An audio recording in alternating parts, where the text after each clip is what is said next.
Hello everyone and welcome back to the Deep Blue. Sorry that I was not immediately going live because I was pouring myself a drink. Hello everyone.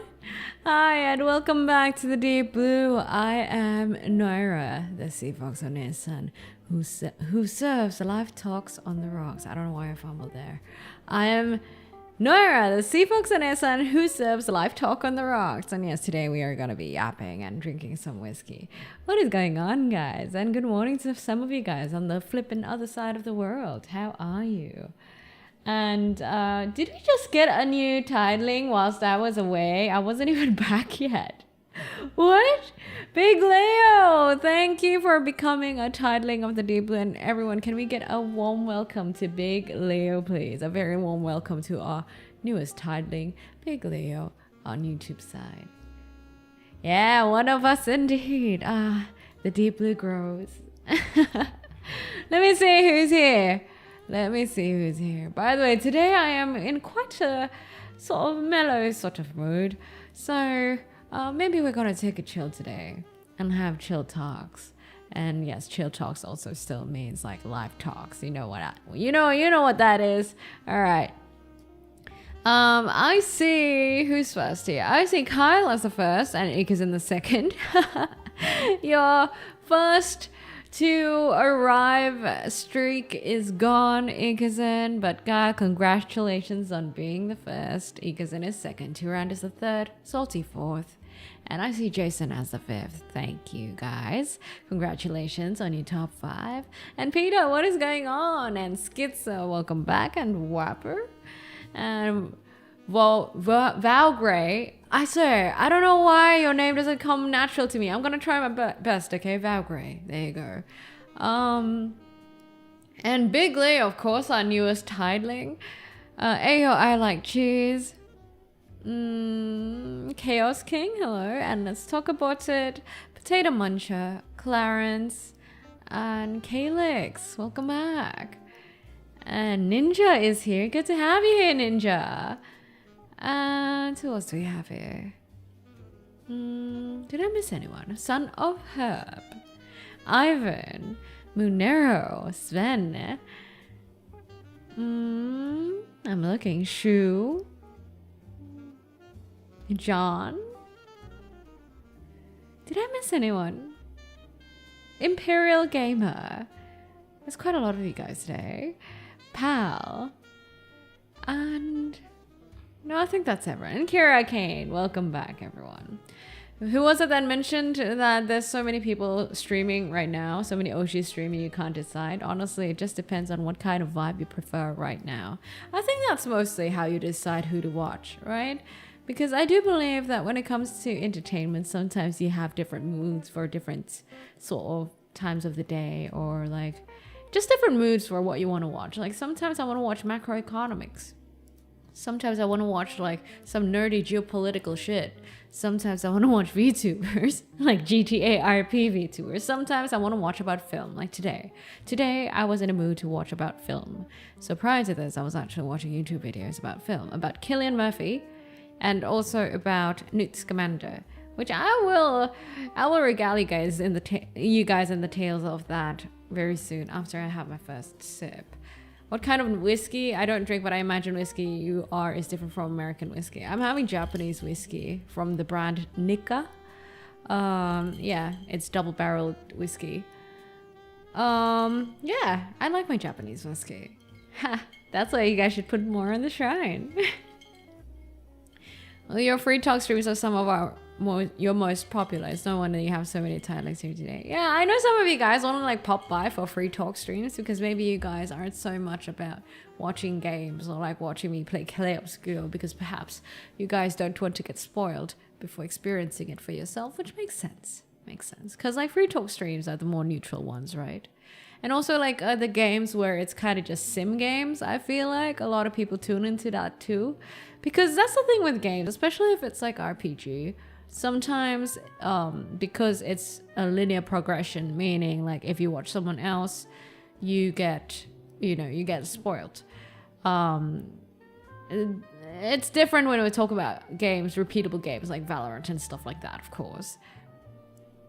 I can give you some cherry blossom gin. What? Wait. Oh no. Is it like Hendrix or something?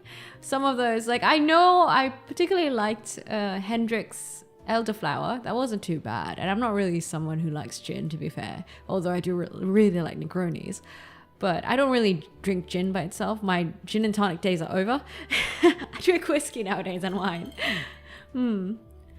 Are you wholesome? I don't know if I'm wholesome. I swear. And I talk about 18 plus stuff too. It's just that I don't make it my main thing. You know, I talk about it when I want to, but I prefer that not being like the meat of the things that I talk about, if that makes sense. So am I wholesome? I don't know. I'm here because I can talk about random stuff and anyway, it would make sense because it's a talking stream. That's what talking streams are about, right? Hold on, guys. Let me drink some whiskey. Cheers, y'all. It's morning for you guys. Please don't drink, but do cheers with me with whatever drink you have, non-alcoholic included. Cheers. It's been a while.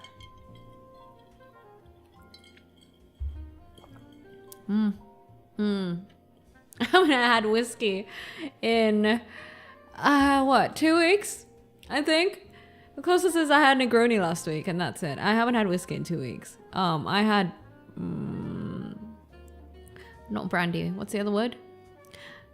What was it that I had? The American whiskey? What was it called? The things that rich people drink. Bourbon, thank you. I don't know why I forgot about that. Cheval and Uncle Biku, Dark, and Vamps Monkey, thank you for the follow. Welcome to the Deep Blue. I would drink if I could. Please don't drink if you have like other obligations, alright? Your model is gorgeous, why thank you. Are you guys willing to stay a while to enjoy the vibes here and the talks? You know what I watched about earlier before this? I don't know what, by the way, let's talk about it. In my head, like bourbon is like something expensive that rich people drink. Probably like due to House of Cards and the series that I watched, which is Friends and Neighbors. Good watch, by the way, guys. Friends and Neighbors. It really I think it's on, is it on Apple TV or something? It's a very good watch. It kind of like unpacks about how once you get to the top and you have money and then you're rich, how the life can be so empty and fake. It's a very interesting thing. I think I've talked about it before as well. Yes, drink responsibly, please. Yes, of course. I always drink responsibly nowadays, to be fair. With every shot of alcohol I have, I always have 1 glass of water. Hold on. Let me bring my table down.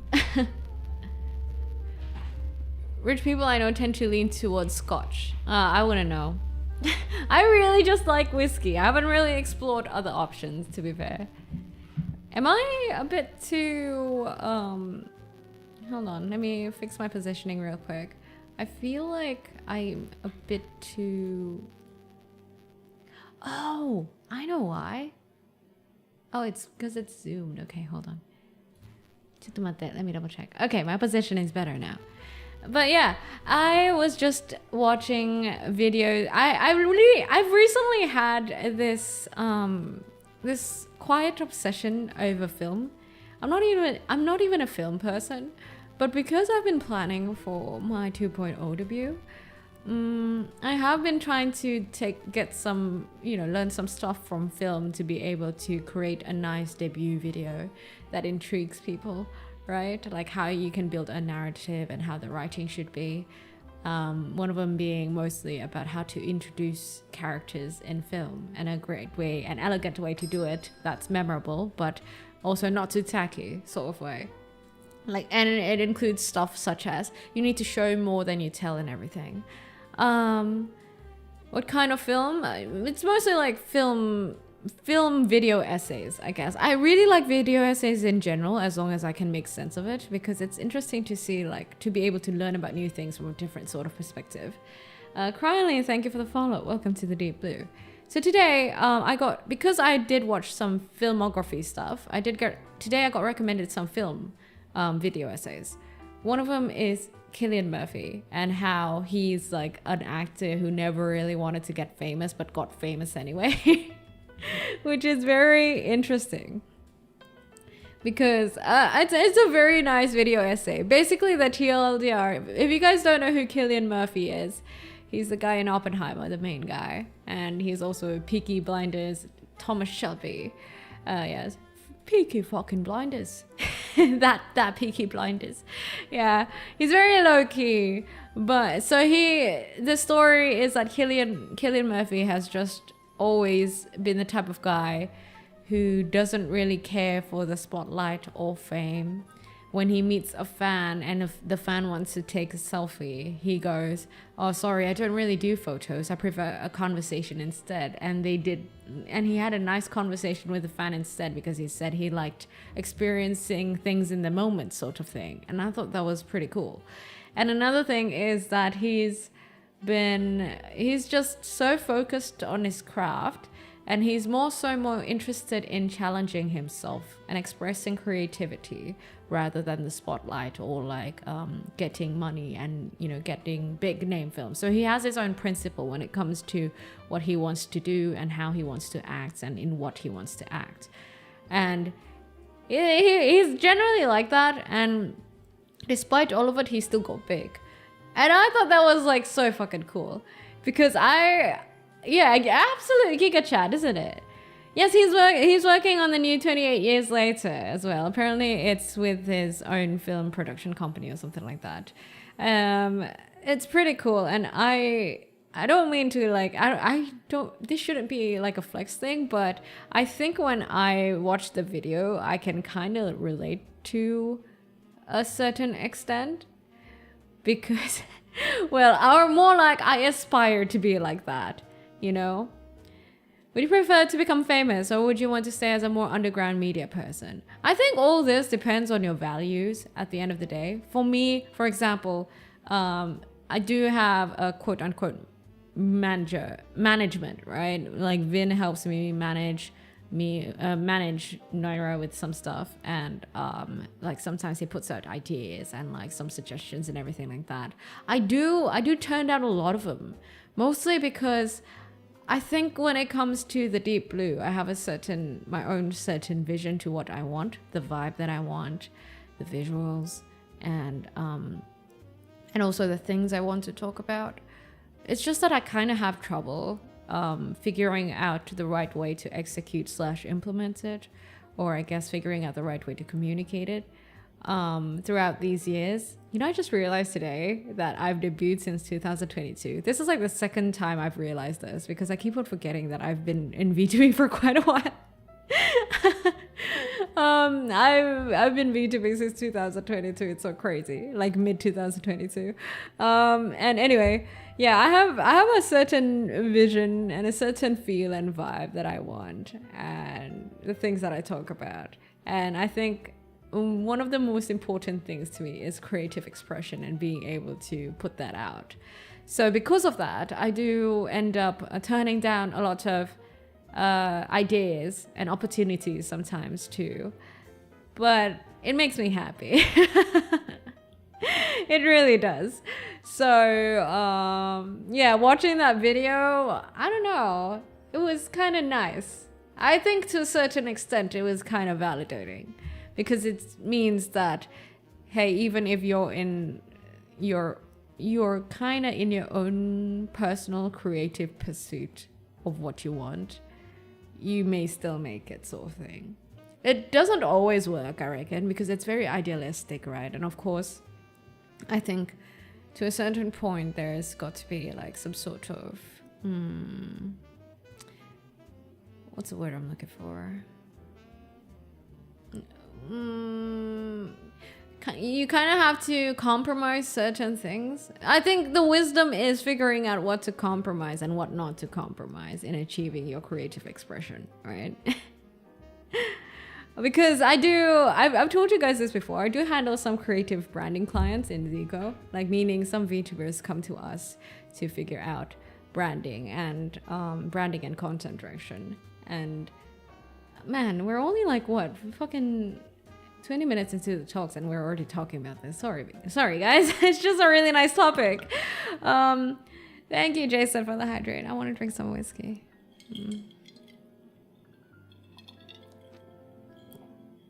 Don't worry guys, I'm not graduating anytime soon, even though I've been around for 3 years. And wait, did someone come from Reddit? Let me just stop yapping for a while and actually read what you guys said. Hold on. If you guys came from Reddit, I always say this, thank you for coming from Reddit, because not everyone does that. And the fact that you're willing to jump platforms to actually check out the Deep Blue, I really do appreciate that. Thank you. He sounds badass as fuck. I love that he has his own principles that focuses on being creative over money, right? That's probably what Dave Bautista is trying to be right now. He said he lost weight so he could avoid the typecasting. No wonder he lost so much weight. That they didn't actually put it next year to fit the actual 28 years. You know, I only found out about the first of the 28 years when I saw the trailer for the newer one that's coming up. I do not know of the classic 28 years later, or whatever the first one was called. Popularity is more of an afterthought. It's more about setting up the right mood and content for what you want to do. Yeah, I think it's more like, because I was there before where I did like to, at a certain point, accumulate some modicum of fame and I did not enjoy it. Or modicum of attention. I didn't enjoy it because it felt like people were liking me for the wrong reasons. I don't know if that makes sense to you guys. It's like they like a certain facade of me, which is mostly like for me playing a certain game, and they enjoyed me watching that certain game, and that personality when I played that game. When it's like, to me, I'm like, hey, I'm much more than that, and I want to be known for more than that, you know? It's always been like something that I've had trouble figuring out, I guess. It's only recently, if you guys have noticed, ever since we started to do more free talk streams, that I've figured that out, like what I want to put out as my creative expression for content. They were more into your image than your actual self. Yeah, but it's also partly my fault, because like I mostly did gaming content. That was pretty much it. And sure, just chatting and free talk, but I don't really talk about the things that I talk about now back then, nor did I really achieve the aesthetic that I wanted. I think now, with years having gone by, I've like gotten some sort of maturity to kind of process it and deliver it better to you guys who are watching right now. This is what I have right now is actually the perfect thing that I want. I'm not gonna lie. I love it. But yeah, some VTubers do come to me for like, come to me and Vin, to Zone Check One, for like creative branding, which includes branding and content direction. And sometimes they come from a very extreme other side perspective, where it's like, hey, I really love doing this thing and I want other people to look at it. And it doesn't really work that way when it comes to content creation, because you can't really make people look at something if you don't provide value to them. You know, it really depends. Like, how do you convince these strangers on the internet that what you have is of value? And then there's also like another side where it's like, hey, on the other side of the spectrum, where they can be like, yo, just tell me what it takes, like what I need to do to grow, which I don't personally like. So they just want the easy answers and they're just willing to follow it. And usually my answer to that is, yo, you're gonna burn out. Because I do feel like, at the end of the day, oh my God, I'm using that word again. Ultimately, content creation is a creative thing, right? And I feel like with content creation, genuinely, I feel like it's not, you wouldn't enjoy it as much when it doesn't feel authentic. That's what I think. That's something I did not understand when I was a few years younger. I understand it now though, but like figuring out the balance is the hard part. Oh, it's okay for being late, guys. With random and on topic, the HoloLive News app just mentioned Mori re-releasing a Sakura liquor. Oh, fun. I would release a Noira branded alcohol, of course, when the time comes. Alas, I'm still a wee small sea fox in the ocean, so that time is not now. I would, in a heartbeat, do so if I could. It's all about striking a healthy balance, making the content you love and attracting others that also love that content. Yeah, I mean, content creation, like being a VTuber on the internet or like being a content creator, is kind of figuring that out and making that journey, I guess, enjoyable. For me, it has been a blast. So thank you, guys. Thank you, Titlings, for making it fun and a blast figuring it out. Because if you guys saw me from 3 years back when I first debuted versus now, it's very, very much quite different. I feel like I'm very much more... I have what I want right now. Back then, not so much. A lot of things were still blurry, I feel like. How about first content as a streamer? Any suggestions, Noira? Just start first. Figure out if you like streaming or not. It's like likely listening to the teaching of a wise old man on top of a mountain. You're calling me a wise old man on top of a mountain? I don't mind that. I think the most important thing is to see the value of your actions as yourself first. When you see why you like what you do, then probably someone will see value in it too. So I guess it comes from personal vision and taste. That too, but like you'll understand that when you actually do it, that what you know what you like, but it's harder to execute and communicate it to other people. That's like the tough part. So it's the alignment and execution of the vision that's really, really hard. You know, a lot of people ask, I see this over and over again, sometimes in chat, well, not so much, but like some people ask, and like you see on like the virtual YouTuber Reddit or like the VTuber subreddit, there's always a lot of people asking, how do I start as a VTuber? And honestly, VTubing is just a medium. But if you want to be a streaming, then first figure out if you want to if you want to be streaming, then first figure out if you like streaming or not, regardless if you're a VTuber or not. That's how I started. And then if you want to be a content creator, then figure out if you like talking about something, if you like making content about something you like talking about. I think in the foundations of it, that's just how it is. A lot of people, I feel like, kind of overlook that, I guess. They feel like they kind of tackle it in a way where it's like, oh, VTubing is like having your own OC and then you get to roleplay your own OC or something like that. Where not, at its heart, VTubing is really content creation. So get the content creation side of it down first. Diego, thank you for 4 months of being a tiling. And thank you. And I hope you enjoyed every month of it, Diego. How are you? Good morning, Mint. Hit the gym this morning, prepared lunch to leave in the fridge before work, got off a call with Mane-san, so far so good, and now no yapping. Are you at work right now? Or are you like still prepping for work? Welcome back from work, Nicholas. Helps to make sure you yourself enjoy what you're doing, not just wandering the efficient route. Yeah. I feel like a lot of adulting is about that, you know what I mean?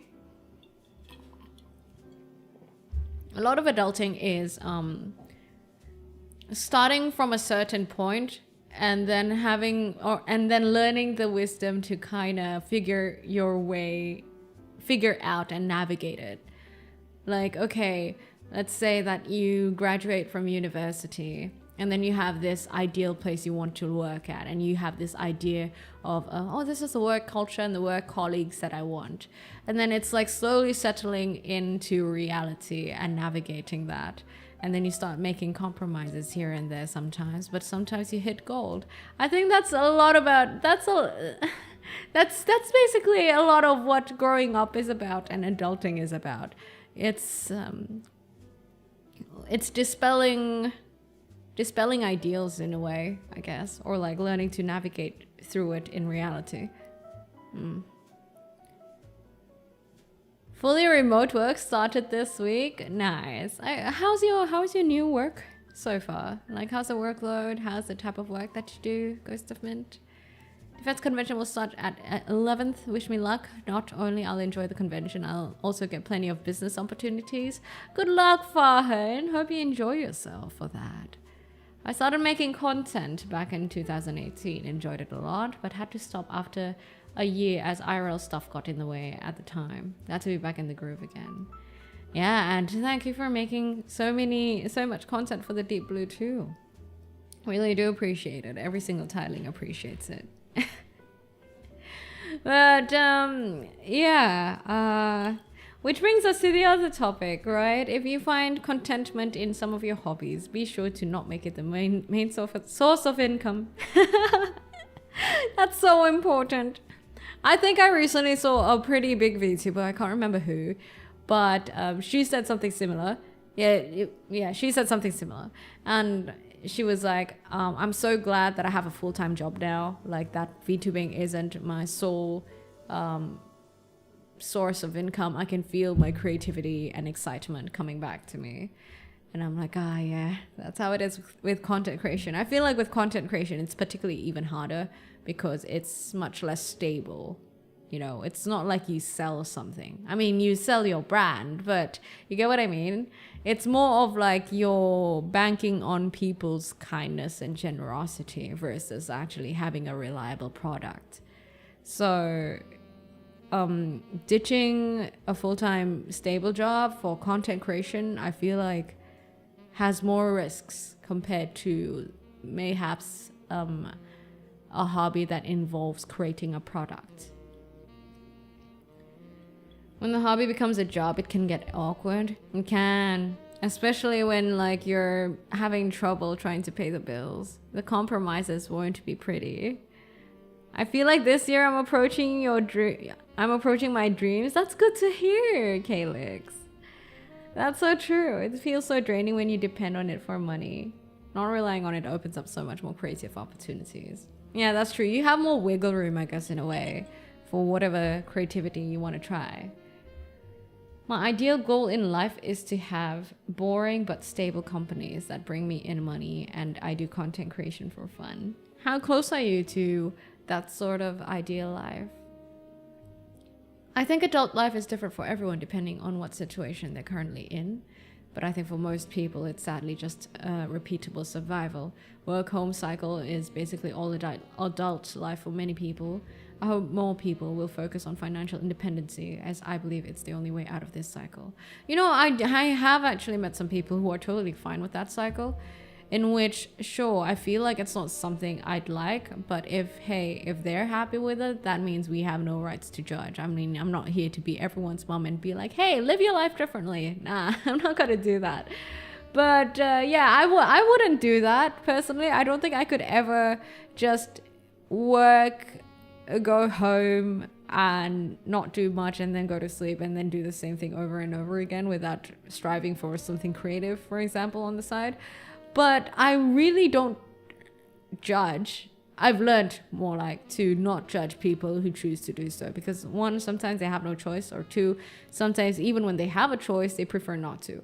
Like, they just like that sort of life. They like that sort of life where it's like, okay, work, home, game a bit, and then all of it repeats again. It's comfortable for them. And who are we to judge, right? It's not as if they're doing anything wrong. Just starting out in VTubing on my other channel, learning a lot already. Who you would have not expected some VTubing tips coming from me, hey? Hi there, yo. Yamda. My creativity is the making of the race car that doesn't exist yet and joining to racing tournaments.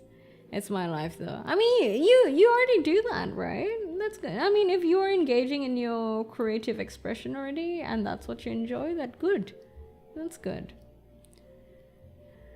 My wife and I aren't financially independent, but we've got enough of an income to live on, plus set aside some investments. We could make more, but it's chill. That's the thing, right? I mean, it depends on like people's values, right? If you think about your top 3 values, once you do figure it out. Oh, I was supposed to make a video about that.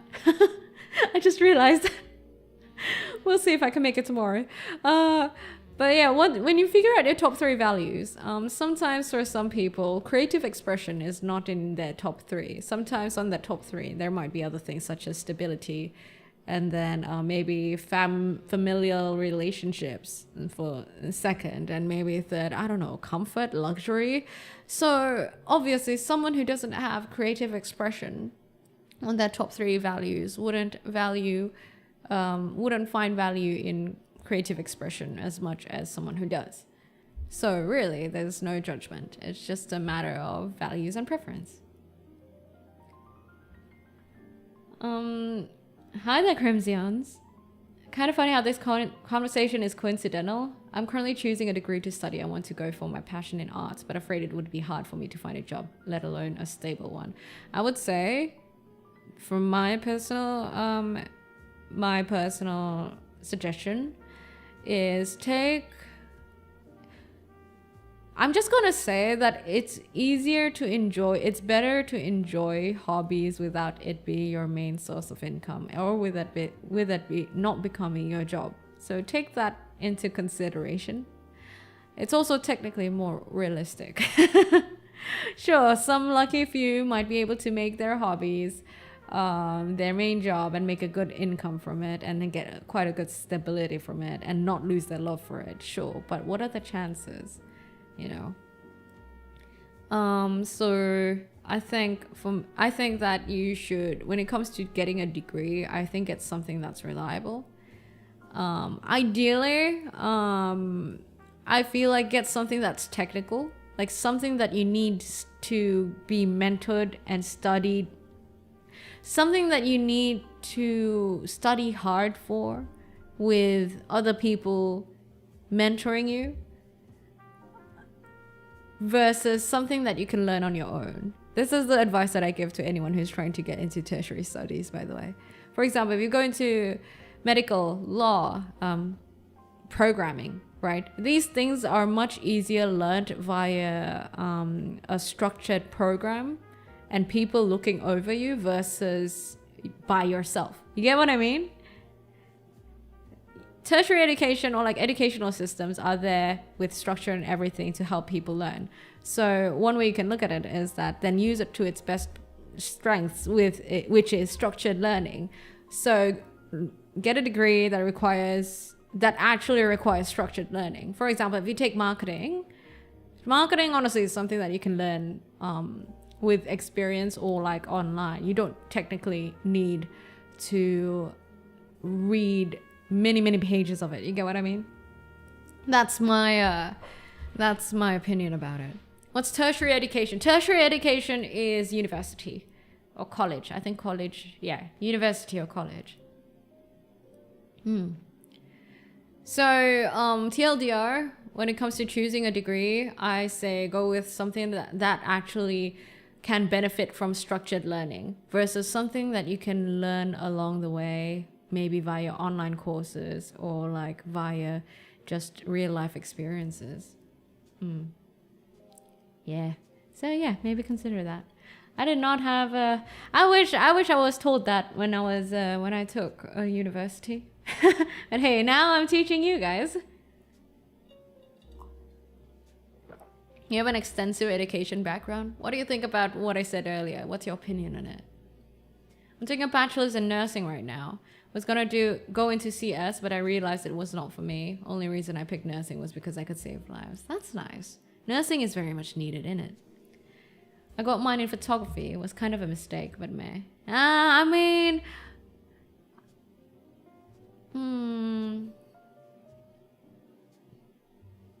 I don't know if that's the right way to look at it. I think if you're in that sort of situation, what you could do is either like get out of it or make the most out of it. It is what it is, isn't it? Look, we're all human. We make mistakes. None of us are perfect. So most of the times it's either we back out of it and learn from it, or just make the most out of it. That's really what we can do, right? I don't understand about the structured learning. When I say structured learning, it means there's a curriculum, you have teachers, you have people marking your grades and everything like that, versus autodidact, which is learning everything by yourself. That's what I mean by structured learning. So yes, university, school and everything like that, that's structured learning. When did you first discover VTubers, Noira? For me, I found them back in 2018. I discovered it in 2022. Right when I decided to debut. That's because I think in 2022, that was actually when I started missing content creation, and I felt like I wanted to get back into content creation. And then I found out about VTubers, and I'm like, what? I can get into content creation without showing my face? So that's exactly what I did. No worries, some rando. Oh, look, a deflated duck. Deflated duck, thank you for the follow. Welcome to the deep blue. I've stuck around for 2 courses and left one after feeling I wasn't gelling well with it. Yeah, it's also that. I mean, even if you did think that, oh, you took a nice course, but like you ain't vibing with it, then there's also, I feel like, no point in forcing it. Though I would say there is a difference between really just not vibing with it and like you literally just can't, versus you want to get away from discomfort. So be sure to be able to identify it properly. Like, are you actually really just are you really just not vibing with it and you can't? Or are you just trying to avoid discomfort? Because those are 2 different things. Moonlight Blossom, thank you for the follow. Welcome to the deep blue. And oh, Pro Butcher, hello. Another stream. Hold on. There you go. Yeah, that's something I learned recently, that I think that a lot of the things that I've avoided in my life, this is also because I've talked to my psychologist, it's actually because of me just not wanting to avoid discomfort. So when you get used to avoiding discomfort, that actually trains your brain to constantly avoid discomfort. So it's important to kind of not spoil yourself in that way, because if not, your brain will get used to it and then you'll just always avoid discomfort. That's not something we want now, is it? How are you supposed to build grit and determination if you always avoid discomfort? I'm guilty of avoiding discomfort a bit. I mean, I think a lot of us are. I mean, that's why we procrastinate and everything, right? But hey, consistency is not about, it's not about always being good 100%. Consistency is about the speed of recovery. The faster you recover from like whatever accidental thing you tripped over, or like some unproductivity spiral you went through, that's the faster you recover, that's the more consistent you are, I guess. Yeah, that's what consistency is. It's learning to recover faster every time. Chronos, thank you for the follow. Welcome to the deep blue. And thank you for the hydrate. Let me drink some water.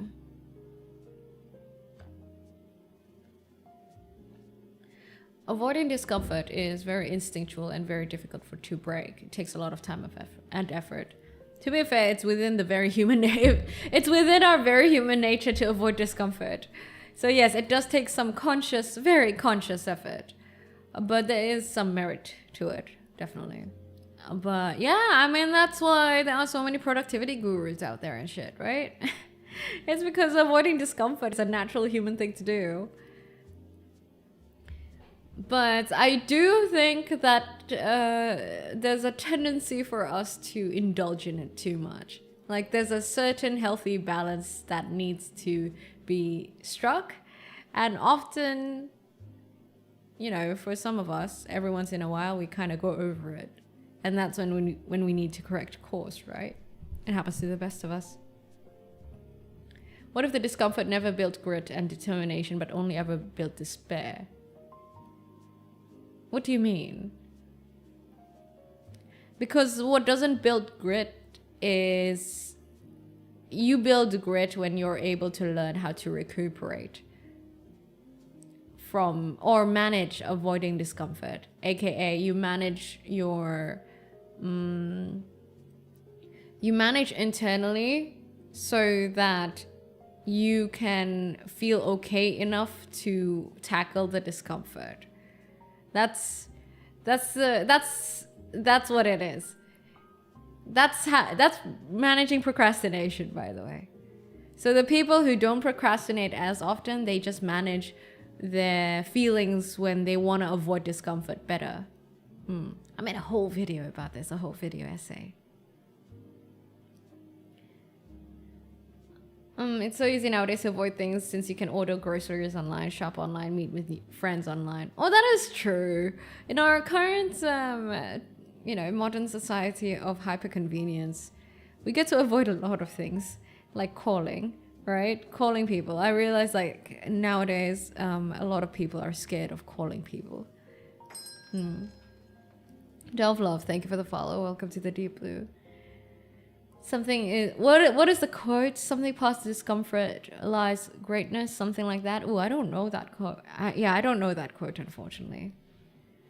Yeah, but I do think that I made a whole video about this if you guys want to check it out. The video on YouTube is called How I Troubleshot My Procrastination. So I did like I went into a whole rabbit hole about procrastination because of some things my psychologist said, and I just got very curious about it. So I did like a lot of research about it and everything.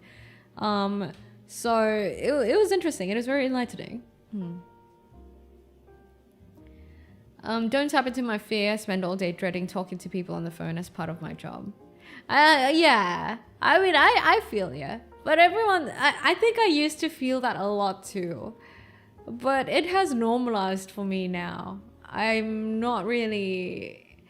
That anxiety of talking to people isn't there anymore, I feel like. But hey, you'll eventually find your time where you'll be able to resolve that on your own pace. Every adult life is very different one from another, for sure. Easy when you're typing because you can stop, rethink, and adjust what to type. You can also do that when you're talking, you know. I used to have like huge social anxiety because I feel like I could never reply straight away, and that made me very anxious. But once I realized that it's okay to take a stop and just be like, oh, okay, let me think about that for a second. Or like when you don't have a well-rounded opinion of something, or you don't know what to say, it's totally fine for you to go, I don't really know what to say about that, or I don't really know enough, or I don't have an opinion enough about that because I haven't read enough about it. It's totally fine to say those kind of things. Once I realized that, it became much easier for me. And also, like, usually it's not awkward until you make it awkward. That's the one thing that stuck with me. So as long as you just don't make it awkward, it's always fine. It gets extra frustrating when you grow up never learning certain things because your parents never taught them. Healthy coping and managing feelings is one of them. That is true. But, I mean, that's how it was kind of for me. I kind of grew up quite independently in that sort of sense. But I've always been a thinker, so I've always been someone for problem solving. So yeah, I think a lot in my head. So maybe because of that retrospection and that feedback loop in my head, that's why I kind of picked things up along the way as I grew up, even though I didn't really have, I didn't really learn it from anyone. But yeah, hey, even if it's unfortunate when you don't have like other people teaching you about these things for sure, but I hope that that doesn't stop you or anyone from giving it a shot. As I stepped on daily activities that require to endure pain, I've started to mentally prepare myself that I'm going to face some rough stuff. Oh, I missed that. The rest of the chat disappeared. Fuck. Hopefully the person you're talking to lets you stop to think. I knew someone who was very impatient about that sort of thing. I mean, if they are, then fucking avoid them like the plague. I mean, we have a choice of friends. We have a choice, we can make choices of like who we want to hang out with, who we particularly don't like and everything like that. It's totally fine to not, have chemistry with everyone. After all, we live and die for ourselves, so we should make the best out of it, right? And if that involves like cutting out some people, so be it. And if that involves not everyone liking you, well, that's just always how it is. I mean, I feel like especially if you look at celebrities and fandoms and everything like that, people who have like a large following, and you look at Twitter, you will see that even the nicest person who has nothing on news media or anything like that, like there's no single news about them doing something bad, they still always have haters for no fucking reason. And they just be like, I don't know, something feels off about him. Something feels off about her. And it's so ridiculous. So yeah, that's just how it is, guys. Think of all the puzzle games I played in my youth, encouraged the problem solver trait. That's good. Having a problem solving sort of spirit really helps. You can't pick your friends, you can pick your nose, but you can't pick your friend's nose. Yeah, Glitched Bob, you don't say. Not everyone meshes well with everyone else. That's why friend circles exist. You probably are part of several and don't even realize it. One thing I also learned is that you don't always need a best friend. Like, I think media and popular media kind of portrays this trope where everyone has like that very close friend or that best friend and everything like that. Sure, some people can, some people don't. Just don't feel gutted when you don't. I mean, it's not for everyone. There's people live lives differently. There are some people who just prefer to have an SO and that's it, or like more solitary sort of life. But I do think that regardless, humans are still social animals. Even when you don't have like besties, it doesn't mean that you don't need human interaction. That's what I reckon. Human interaction, meeting people physically and everything like that, that boosts your serotonin and shit. I really think humans are so-called social animals, or what I heard a Redditor say are pack animals. I'm actually pretty worried that I don't have a best friend. To be honest, I don't have one either. But it's not as if I don't like my life like this. I enjoy my current life. And I don't have best friends, but I have like certain experiences, certain unique experiences that I feel fills whatever a best friend needs. Like, those moments where you kind of just have a drink with a mate and then you start talking about the deeper things and then you kind of just enjoy the moment and the talks of it. Those sort of experiences. Yeah, I like those. And yeah, I don't need a best friend to have those. I can have it with like maybe 3 different people who aren't particularly close, but it's only in that one singular experience, and that's okay, for me at least. Everyone could, every other person could be different. Humans crave social interaction time. In my 30s, I've drifted off from my old friend groups, and it's really not easy sliding back into social circles after living with basically myself and my wifey. I understand that, and we've talked about that sort of topic actually throughout, I think, the whole of this week actually. So I went to this thing called Time Left. For you guys who don't know what that is, it's an app that basically arranges you to have dinner with strangers, like up to 6 strangers, and then have drinks with like much more strangers. Basically, it's a way to meet strangers.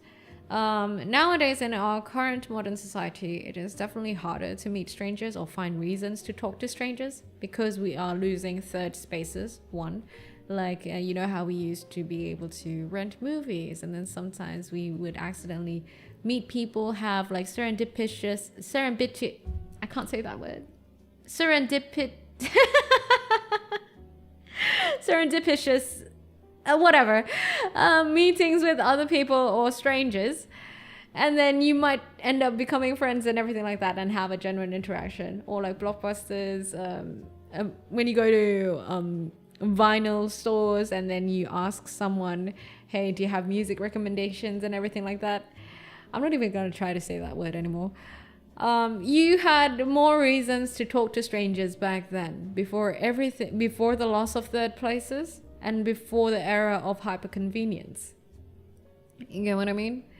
So it is totally understandable if it's harder to maintain a group of friends nowadays. Thus, we kind of have to, I think in our current era, we kind of have to be more deliberate with making new friends or seeking out new friends. And one of the ways I think is like apps such as Time Left, which helps you do that. And when I met these people, they said the same thing. Like, hey, yeah, it's definitely harder to meet strangers nowadays. And usually people kind of resort back to meeting their old school friends instead. Because it's just really hard to find reasons to find new strangers to talk to or connect with. So usually they default to their past connections. Serendipitous. Shut up. I gotta stop saying it. Usually, I swear, the last time I said that word, it was okay. Just not today, alright? Ever just vibe with clerks at store and think you could be friends? Oh yeah, definitely.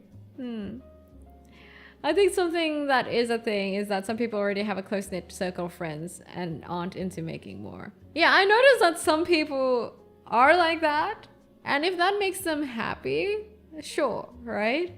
Some people are totally fine with a close group of friends and they're not really seeking more. Or like another friend of mine, he's so extroverted, he knows so many people.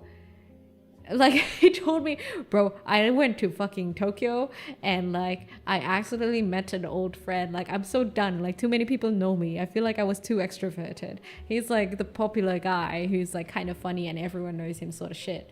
And he's like, you know, nowadays, now that I'm older, all that I want is to know less people. I wish like less people knew me. It's getting kind of annoying, he said. And I'm like, oh yeah, that's understandable. So there are two types of situation in that sense. Like one where the person just prefers a closer group of friends and they're not seeking more. And then on the other side is that very extroverted friend who feels like they have too many friends and they prefer a smaller group of friends. But then there's also like some people who's like me. I'm keen to meeting new people still. I like talking about things from new perspectives and learning about new people's lives and everything like that. I like those sort of conversations. So, yeah, I don't know, which part are you guys in? Beta, oh my god, there's an R redeem again. OJ, thank you for the follow. Welcome to the Deep Blue. And Pro Butcher, number 50 spot is mine. Pro Butcher, thank you for the 100 bits cheer. Thank you for your offering towards the shrine. Yo, you know, I still remember you. I think the first time I met you was like during Diablo stream 2024, I think. 23? I don't even remember. Diablo 4? When was that? I have so many circles, but I still love meeting new people. Yeah, I like... One of the things that I like about meeting new people is to get a new perspective. Like, because everyone walks different lives and it's interesting to see life from their perspective and what it's like. Like the time life people I met, they went on like several solo trips and I got to hear about that. That was super fun. And they came from like different industries and backgrounds and lived in different parts of the cities. So it's always very enriching, I guess, in a way, for me to hear about those sort of things. Like, for example, one of the best parts of traveling, I feel like, is also getting to know the people, the local people, like the people in that city, and hearing life from their side. I'm really intrigued by those sort of stories, but I also understand that it's not for everyone. That's why some people prefer, yeah, I'm good with my group of friends. As long as I get my needed social connection and my banter, I'm fine. They don't really seek that. Wait, have I done the arrow? I haven't. Hold on. There you go. I feel his points. Sometimes you walk around the hood and sometimes it's like, hey, I know you were in class X, right? And it's quite impressive how small the world actually is. Yeah, it is. Like that friend of mine, it's funny. Nowadays, now that he's older and he's mellowed out, he decides to stick with his core group of friends. And he said that one of the things that got me tired was that I was like, on this like Bumble date with a girl, right? This is my first time meeting her, and we were like at this like obscure place that's like small and not a lot of people know about it. But then I went there and then like someone actually recognized me and started taking pictures and like sending it to the friend group, friend WhatsApp group, friend chat group. And I'm like, what the fuck, man? Let me live my life in peace. And I'm like, bro's a micro influencer. But imagine how tedious that life would be. I kind of felt that too back then. I feel like when I used to IRL stream, at one point some people would recognize me, which is not a flex, honestly. It was an unexpected thing for me, at least. I felt like I wasn't that big to randomly get recognized in public, but I did, and that immediately made me uncomfortable. And that's why I'm a VTuber now. I like being able to live the quiet moments of my life quietly, like going to the gym or like doing my day-to-day stuff. I like being able to enjoy that quietly because there's a certain zen and me time to it.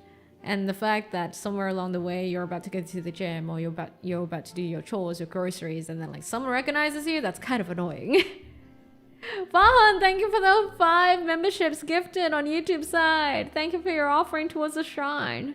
Thank you for bringing in 5 new titlings. Oh, I see some people logging off. Thank you so much for dropping by. I'm sorry I missed y'all's chat. Thank you for 5 new titlings. Fahan. Making new friends is really hard in my opinion. A lot of thought and practice needs to go into first impression, body language, eye contact. Just be yourself doesn't mostly work. That's kind of true. As much as people say just be yourself doesn't really work. I think at the end of the day, I'm using that word again. It's always like a value trade, sort of. Not a value trade, but think of it this way. Someone will only find you interesting if they see certain value in you. So if you don't show that value, they might not find you interesting. If that is your agenda, like we want people to take interest in you, right? So being able to learn how to do that, like how to project value, how to show value, and how to put out interest, I guess it's a certain skill, but it's honestly, at least for me, I feel like it's not that complex. Like, take it easy. Wait, did I miss something? I just remembered my promise last month. I remember your promise. I didn't think you were gonna do it, Fahan. Thank you though. I really do appreciate it. Thank you for your offering towards the shrine. So much banks on the first few seconds vibe you give off. It does. I think the tip that worked for me is when you're talking to new strangers, observe first. So one of the easiest ways is that people always a general rule is that people like talking about themselves. So rather than learning how to answer properly, it's about asking the right questions. So that's what you should learn. Ask the right questions and listen and respond to that. That's the easiest way to get a conversation going, and people will like you when you do that. So I think if you want to get better and talking to people or strangers in general, that's what you should do. Ask questions, learn to ask the right questions, and keep it going. You don't have to sell yourself to people. This is more of like if you want people to take interest in you, right? This is not about like making a conversation. But yes, if you want people to take interest in you, then you need to be able to show value and be of value. For example, if you want someone to date you, then obviously you need to give them reasons to find value in you to the point that they want to date you. But if we're talking about like talking with strangers and having conversations and everything like that, this is my bad, I guess we're not clarifying. I think the key is that to ask questions, ask the right questions to the point that it gets people talking. And also I think always do it in a way that's receptive and with kindness. I think how hard it is to make friends depends on your social skills in general and how you handle presenting yourself. I've always wondered, Kyle, how the fuck do you type so much? Like, within the time frame that I say things and you being able to always type a paragraph, I think that's exceptional skill. That's crazy, isn't it? Bloody hells. How the hell do you even do that? What the fuck is your keyboard speed? I've always been an introvert, but I keep finding myself in random friend circles, and it's always so awkward when people from group 1 find out I also run with group 2. I'm that all-purpose, bro. You're Mr. Muscle. You're all-purpose. You're that all-purpose, bro. Feel like you have to like interest yourself in them. Like try to be interested in the other person. I mean, are you guys not interested in the other person? Because for me, generally, when I do ask questions, I'm always genuinely more interested in that person rather than talking about myself. I think that's a general rule for me. I usually don't have much good reason to talk about myself unless it's like about a topic that I can contribute to. Then maybe I'd be like, oh yeah, I had that experience too, or something like that. Other than that, I don't really talk about myself out of the blue or like bring my own topics to the table, I guess.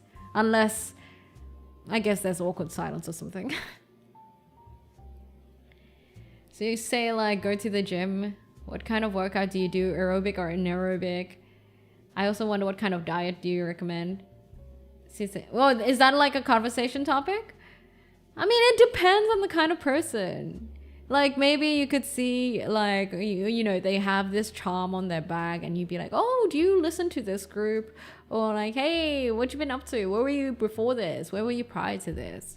And, you know, just hear about the day and everything like that. I don't know. At this point to me, I think it's kind of come off naturally, but I think that's what I do. But definitely another thing is that practice really helps. Like during moments where I have lack of social face-to-face interactions, I'm very much more horrible with talking with people. Like it doesn't come out as naturally. Like even if I stream, right? You would think that if I stream, I can still talk superfluously when it comes to meeting people face to face. It doesn't really work like that because communication is actually, according to research, it's about like 85% or 90% body language more than anything, rather than the words you're saying. So it's very different. So just do it often and you'll get used to it. Like right now, now that I'm kind of going out more often in general, and I'm doing more activities that involves more people and talking to strangers and everything like that, I'm definitely more social, and I can talk to people much more easier right now. But like I think during certain phases where I didn't really go out much, and I mostly just streamed at home, and I don't know, speaking of being a fucking hikikomori dude for a tad bit, I had that phase. I think that was like a bit more of last year. It was kind of tough for me to start conversations and keep continuous conversations with people. Nowadays it's much easier. Yes, that's exactly why you're a speedy thinker. That's why I gave you that title, Kyle. Hello, Honey Bella. Faster than acres in today, yes. I'm about to finish my glass of whiskey. But yeah, oh my god, this is the first hour of stream and we've already yapped about so much. And if you guys are seeking to find new groups of friends, I would suggest that, Time Left. And I do believe that there are other similar apps to that, but the one that I'm familiar with is Time Left. It's a good way to meet strangers. Or find a hobby circle, that's what I say usually. Like if you like tabletop RPGs, then find a community for tabletop RPGs. Or visit events, like community events and stuff like that. Or if you like doing certain sports like yoga or like, I don't know, tennis and stuff like that, find ways to meet people through that. Have a good one, Thamea. Oh, Thamea, by the way, thank you for paying for the Deep Blue's electricity this month. I really do appreciate it. I've been meaning to say that. Thank you so much. I really do appreciate your contribution towards the Deep Blue. It means a lot, especially with 2.0 debut in the works. Thank you, Thamea. And yeah, have a good one. Yeah, electricity is paid. Not rent, but electricity is paid. And that's a lot already. When I put that electricity bill up, I never thought anyone would actually like fulfill it. Now I don't even know what to put on my throne anymore, dude.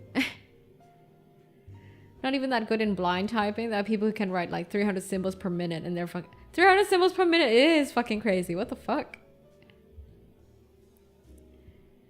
I thought it was my electricity, but I said, oh fuck it. What do you mean? Thank you. Thank you though. That's hilarious. Thank you for that. I would put Maury's whiskey if you guys sent it to me. Unfortunately on Throne you can't put alcohol.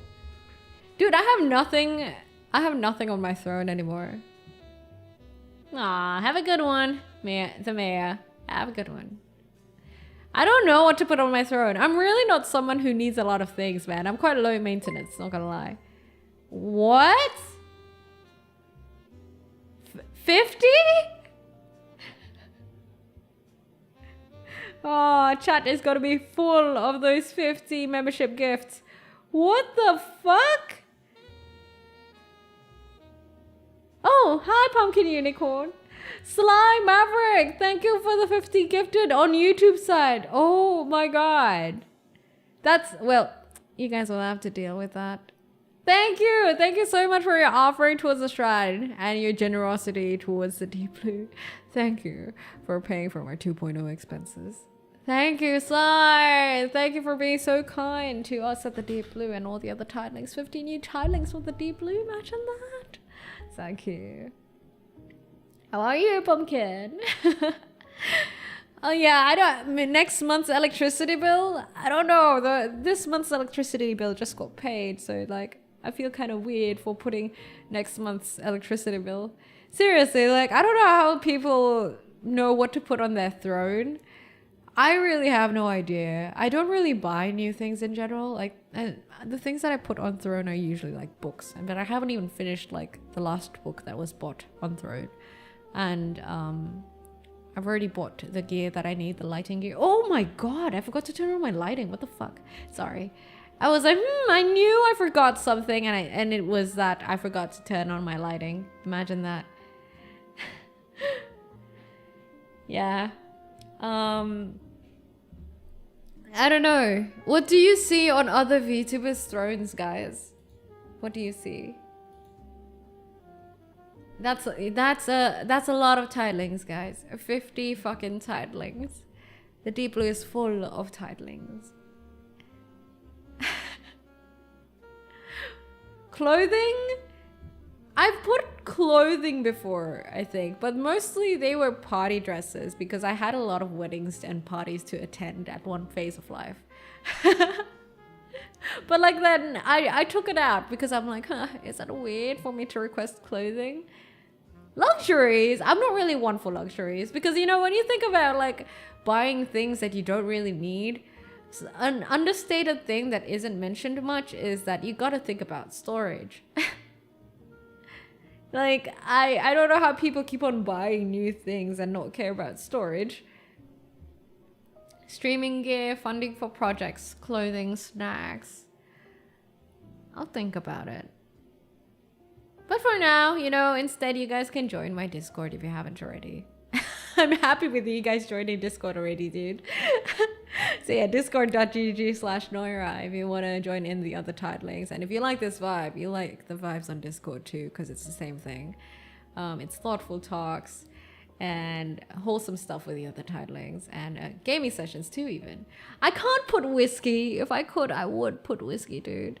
But literally Throne doesn't allow you to put whiskey. New computers and computer accessories. My PC is just fine though. And I don't think we need a second PC just yet. So many VTubers who had PS5 on their throne already have a PS5. Maybe Animal Crossing. That's something I want, but it's not something I can stream. I've been avoiding Animal Crossing because I've been meaning to get or try out Animal Crossing for the first time ever, but I stopped myself because I saw that it's still like, what, $65 fucking dollars? For a game that was like released, I don't know, a good 2-3 years ago. Wait, when was Animal Crossing New Horizons released? Do any of you guys play Animal Crossing? No way. Thank you for the follow. Welcome to the Deep Blue. You can have a lot of storage, but even then, if you have a lot of stuff, it's just, it doesn't settle nicely with me, you know, to get something and then be, for no reason, for no good reason, even though if I have the storage for it, yeah. Wait, what? New Horizons was 2020? That's crazy. That's crazy. Yeah, that shit's still $65, by the way. Maybe. What's your take on the Switch 2? I have no opinions about it because I haven't really looked up much about the Switch 2. I have the first Switch, but I don't really play it that often. But I love the co-op capabilities that Switch 2 gives you. I especially love playing Mario Party. And I really liked playing Pokemon Go Eevee on it as well. But yeah, Nintendo games are very expensive. I wanted to get Animal Crossing on the Switch, but I'm like, it's so expensive, so that never happened. Even weekends or day off, do you still bring your work laptop? Yes, I do. But it depends. But mostly because the way that I work, sometimes I can do it via my phone. So not always, but if I know like I have some certain heavy work that I have to do, I always bring my laptop around. I've played a bit of New Leaf. I quite like it, but sometimes get tired of how limited the dialogue feels at times. How different is it compared to say like Sims 4? I've never had like an experience with Animal Crossing, so I only have you guys as a reference point. Which Mario Party? It had 3. Jamboree! I only got the Jamboree one. I mean, I really like cozy games after all. I really liked Tomodachi Life, but that was on Nintendo DS. That shit was super fun. Oh my god, I was obsessed with Tomodachi Life. Last Nintendo system I had was a Game Boy Color. Man, that's been a while. My first Nintendo was the Pocket Nintendo, I think. Was it the Pocket Nintendo first, or was it the Game Boy Color first? Sims feels more like your god instead of a neighbor. Animal Crossing is more of like neighbor sort of vibe, is it? Tomodachi Life 2 is coming? It can be played on the original Switch, right? It doesn't need a Switch 2. I don't have a handheld game. The last time it was Chinese bootleg Game Boy. That's such a mood. Sims 4 is entirely different from New Leaf in so many ways. I mean, Inzoi, right? Inzoi was pretty good, but I do feel like Inzoi is not the best for streaming. For some reason, it feels more boring to stream compared to Sims 4. What do you guys reckon? I mean, it's good for like the first 1 or 2 times you play it, but like after that, you don't really know what to do, and you have a lot of like downtime because you gotta wait for certain activities. Can be played on the original Switch. Oh, I'm totally gonna get... Oh, I hope Tomodachi Life 2 isn't expensive. I still can't believe that Animal Crossing is $65. What the fuck? The new Elden Ring DLC is like $50. What the fuck? Isn't $65 a little bit too much? First Nintendo system for me was the N64. Ah, the days of N64. Pokemon Stadium, Pokemon Snap, Nintendo 64 Mario Kart, I still think is still the best. It's like the OG Mario Kart that was full skill without like weird augmentations. Games are gotta be $65 nowadays. Oh god, gods. $65 is too much, man. I remember when there was a YouTuber talking about Alien Resurrection. There were settings where you could use a mouse, and it's actually a PlayStation mouse set. A PlayStation mouse exclusive on PS1? What the fuck? NES with Super Mario Bros. Conk is bad for a day, not to be too much. 3DS, great for emulation. $65. Yeah, $65 is definitely a lot of money. And I don't think games should be $65. AAA games are also very expensive. Like Assassin's Creed Shadows. Bloody hells. Like why? I think 50.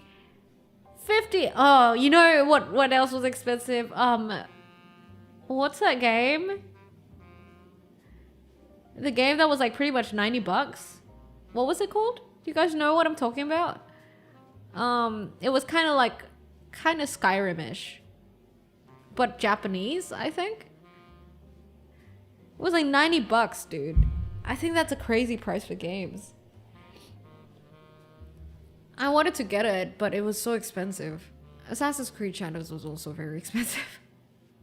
But then you have Clear Obscure, which is like not even 50, right? No, what's it called? Something Dragon? I can't remember. Would Noira play Stellar Blade? Wait, I thought Stellar Blade was already out, is it not? Because games are getting money hungry. Once say a game will be £100. Like a Dragon Age? Fuck, what's it called? Hold on. I think I have it on my Steam wishlist. Let me check. Let me double check, guys, just to be sure. What's on my wish list? Bunny Garden is on my wish list. Oh, Bustling World. I'm looking forward to that. Yo, I don't have it on my wish list anymore. I think because it was $90, I just like delisted it from my wish list. No, I can't remember. Unfortunately, I can't remember. But like, I remember the fighting mechanics being like you can actually climb onto like the monsters and kind of like stab them, and you have like so many ways of doing the combat and everything like that. I don't remember what the game was called, but it was $90. I remember. You can put games on your throne. Yeah, but okay, look, there's another thing about putting games on my throne. So I used to put games on my throne, right? Jason would know. Some of you guys would know. The thing is, because I stream only 3 times a week, and I have to do this balance on my streams where usually my balance is like on I stream 3 times a week, 3 days, same times every day, by the way, guys. The first day, which is on Tuesday, I usually stream something chill, like a simulator game or something where I can yap whilst gaming. Second day is usually like whatever, like I can play, it's my own personal pick. I can play an RPG or whatever I feel like playing. Yes, Dragon's Dogma, thank you. Yes, it was Dragon's Dogma. Yeah, that shit was so expensive. And the third day is usually free talk, like today. That's usually the balance of my schedule. Now, that means I can only play 1 RPG at a time. Like for now, that Wednesday slot is filled by Clay Obscure, meaning I can't really play any other RPG unless I finish that. And if I put games on Steam, if I put games on Throne, I feel like I have an obligation to play it. And I feel horrid if I can't find the time to play it, because we've actually bought Hades 2. We've gotten Hades 2 from very generous gifters from the Deep Blue, and Assassin's Creed Shadows, and Power Wash Simulator, and we've barely been able to play it because of Clay Obscure. So I think before putting games on a throne, I want to at least finish those games. You already forgotten Shadows? I have not, trust me. I am like pressured every week to play Shadows. But I feel like I need to finish Clay Obscure first. And even now, like I was just talking about it with Manager-san earlier today. I don't think I can ever finish Oblivion Remastered. Like I don't know what to do about Oblivion Remastered, dude.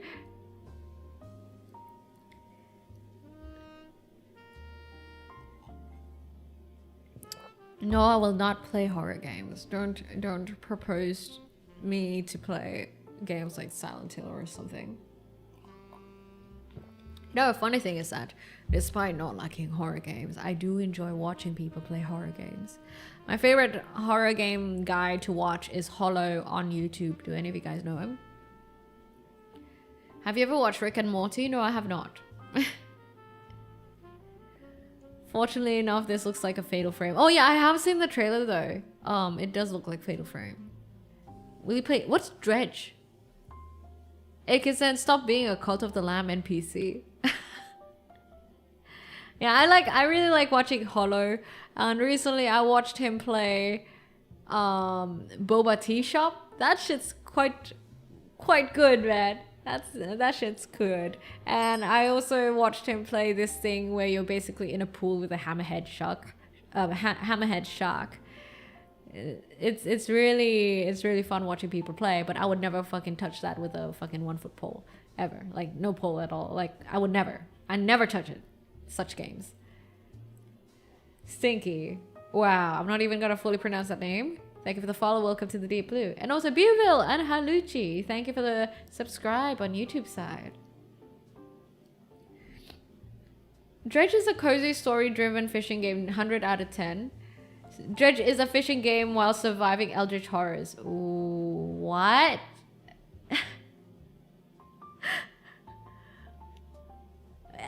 What? A fishing game while surviving eldritch horrors? So it's a horror game.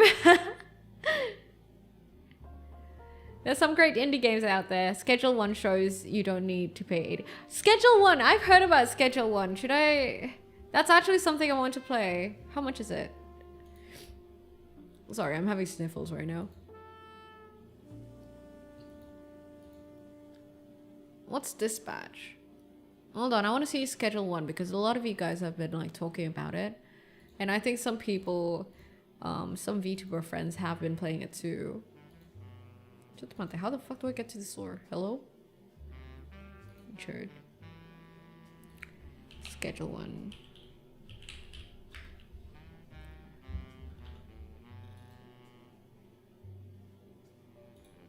This is the drug dealing simulator game, right? I've been hooked onto the game for many weeks. Should we get that? Should we get that? The thing is, I don't know when I can play it. I'll put it... It's early access. That's crazy. It's fucking early access. I'll put it on Throne. This one I'll put on Throne because I think I can make time to play it. How much is it in dollars? $19.99. Okay, let me do that.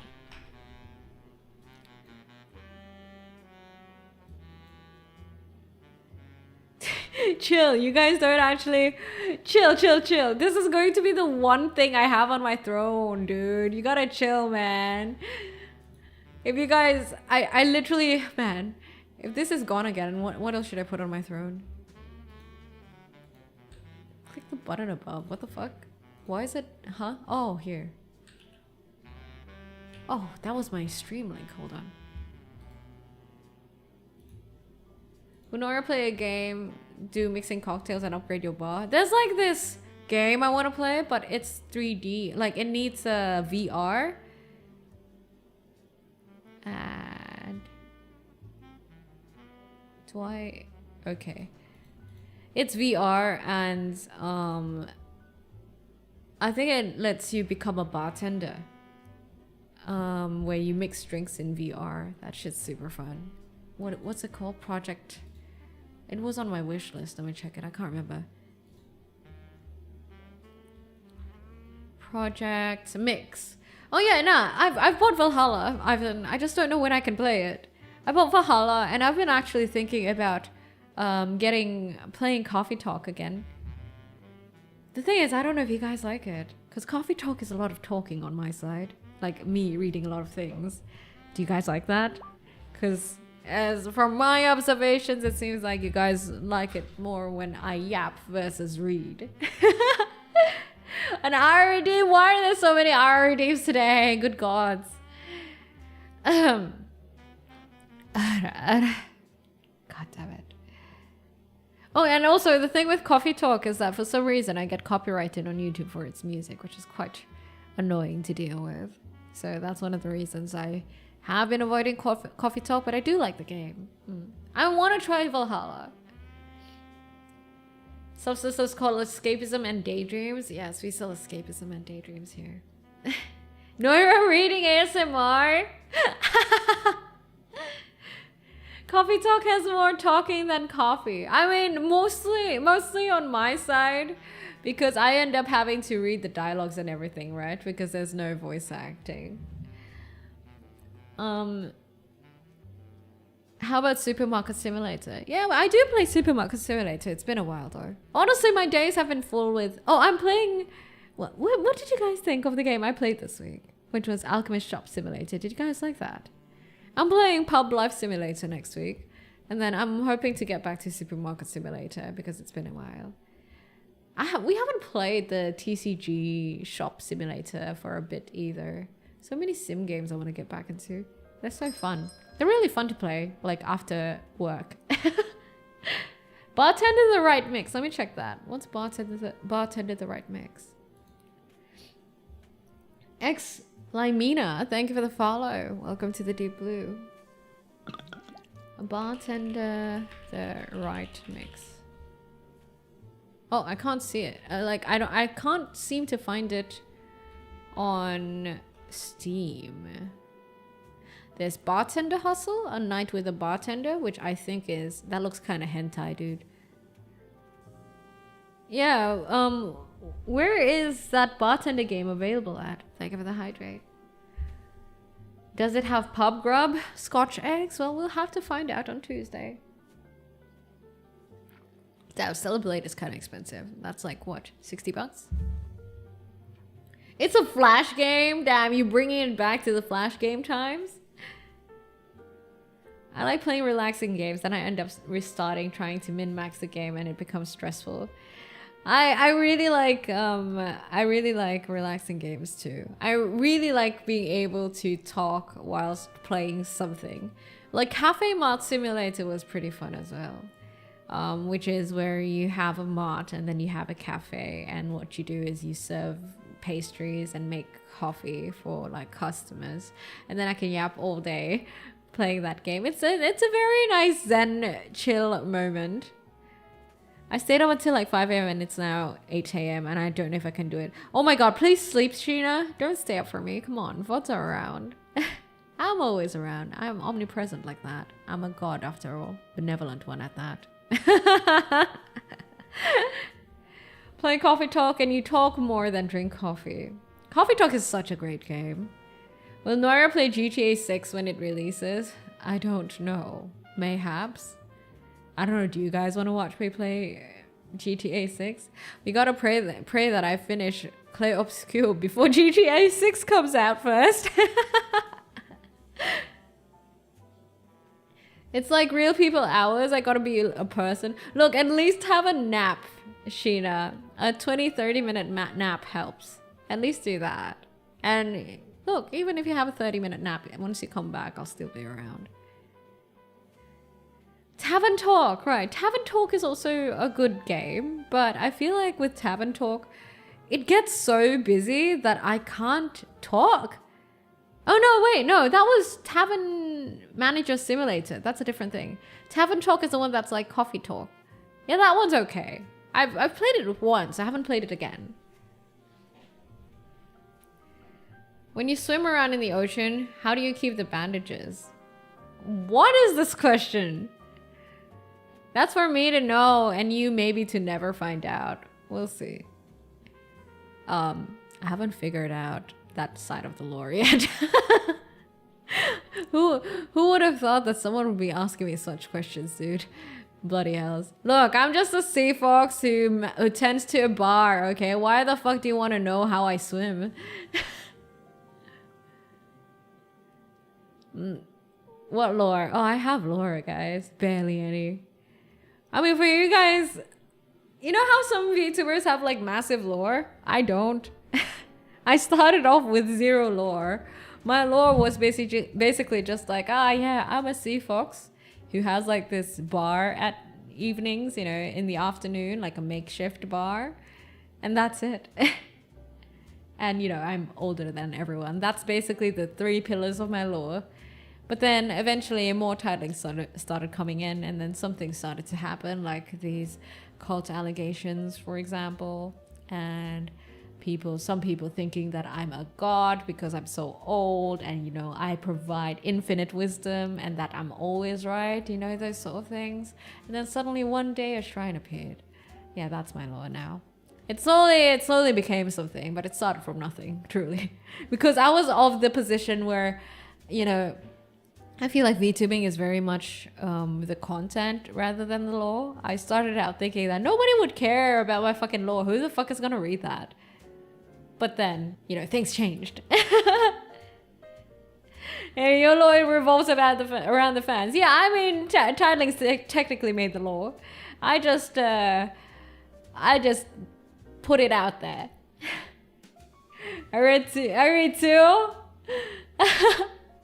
Yeah. Wait, that reminds me. Someone asked me earlier whether 2.0 there's gonna be a change in lore. I don't think so. Unless something happens with the Deep Blue. Like I said, whatever lore that I have is basically just whatever happens on stream and with the titlings. So it really depends on that. I think it's more about having a good, genuine personality. Yeah, that, of course. When it comes to streaming, yeah. For content creation, when you're like talking about putting out YouTube videos, maybe it's not so much about personality rather than the content. Because when it comes to YouTube videos, it's of course like the content is first, right? What you're talking about, what video you're making, and what it's talking about. But when it comes to streaming, definitely it's personality. And how you manage to entertain on stream, because it's a skill, not gonna lie. It's a skill that I think a lot of people don't realize is a skill, to be able to be entertaining on stream so candidly for such prolonged hours. And being able to make clippable moments is also a skill. Being able to make snippets of your streams interesting and have strangers come onto stream without context and still get hooked onto the stream is a skill. So currently our archives must be up to date. I mean, our archives are very much up to date with our drunk scribe, right? Is our drunk scribe here? Is our drunk scribe present? What's personality clash? Speaking about personality, we haven't heard of Rockstar doing another manhunt. You could do a mummy voice. That's clippable. I don't know how to do a mummy voice. How do you even do a mummy voice? 6 JJQ. Thank you for the follow. Welcome to the Deep Blue. Who would win a fight? 100 tallies or Noira? I would. I'm a fucking god, supposedly. So why would you even challenge me? I vote for one Noira. Hi there, little bit of everything. Lower the timbre of your voice? I'm not a voice actor. Lower the how the fuck do you lower the timbre of your voice? I don't know, dude. I have no idea. Look, I can't do these voices, okay? You guys need to understand. I became a VTuber without knowing what VTubers do. Meaning, I came into VTuber without knowing that, hey, ASMR and doing these mummy voices and top and bottom jokes are a thing. I I came into it without knowing these things. Thus, I'm not very trained with these things, okay? You do the opposite of when you raise it. Well, wow. I mean, you don't say. What you do, mommy? I don't think my voice is mommy, but hey, if you think so, thank you? Question mark? I'd like to say that I'm an onesan more than anything. So I don't know about being mommy. The mommy voices I have heard on the internet doesn't sound anything like how my mother ever sounded. Oh yeah, like go to your room sort of shit. You're grounded. First time here, sounds like you're doing fine.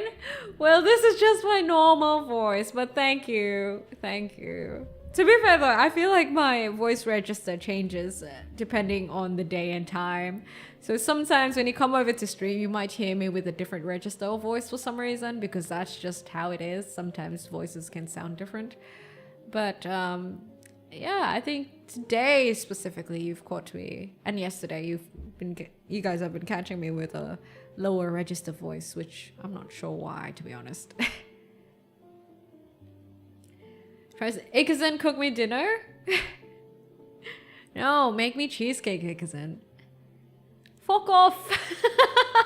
What are you trying to be? Thomas Shelby? Tommy Shelby, aren't you?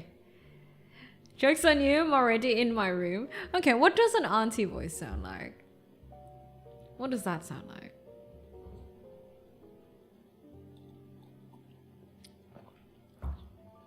I did just say that, half of it at least, Ikazen. I'm not an aunt, I'm not a grandma, I'm not a mommy. It's One-san, thank you very much. Sea Fox One-san, thank you, thank you. That's always older than you. Wow, someone wants a ban? That's so childish. Hold on. Got it. What a child. My voice couldn't catch deep. It ended up sounding like angry uncle yelled neighbors. I mean, I do think that with voice, I truly believe that nobody has a bad voice. It's rather like a matter of audio quality and cadence, I guess. Like how you say things, more than like having a deep voice or like whatever voice it is. It's more so like the way you say things, cadence, and yeah, audio quality. Audio quality matters so much. When you say what a child sounded like a mommy, you're just imagining things, Ikazen. You're just perpetuating your fantasy. Your voice to me sounds elegant and refined. Why, thank you. I appreciate it. Thank you. Get off my lawn. Unless you have a Scottish accent. Well, I can't do a Scottish accent unless I do deliberately. The last time I did anything that was close to the Scottish accent, I think, was it for D&D character way back when. Hold on, guys. I have a stuffed nose. Give me a sec. Let me BRB. And also, I kind of want to pour myself a little bit more whiskey, so I'll be right back. Just a tad bit more. Be right back. Oh my god, my BRB screen is not working. What the fuck? Hold on.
Hello, I have returned.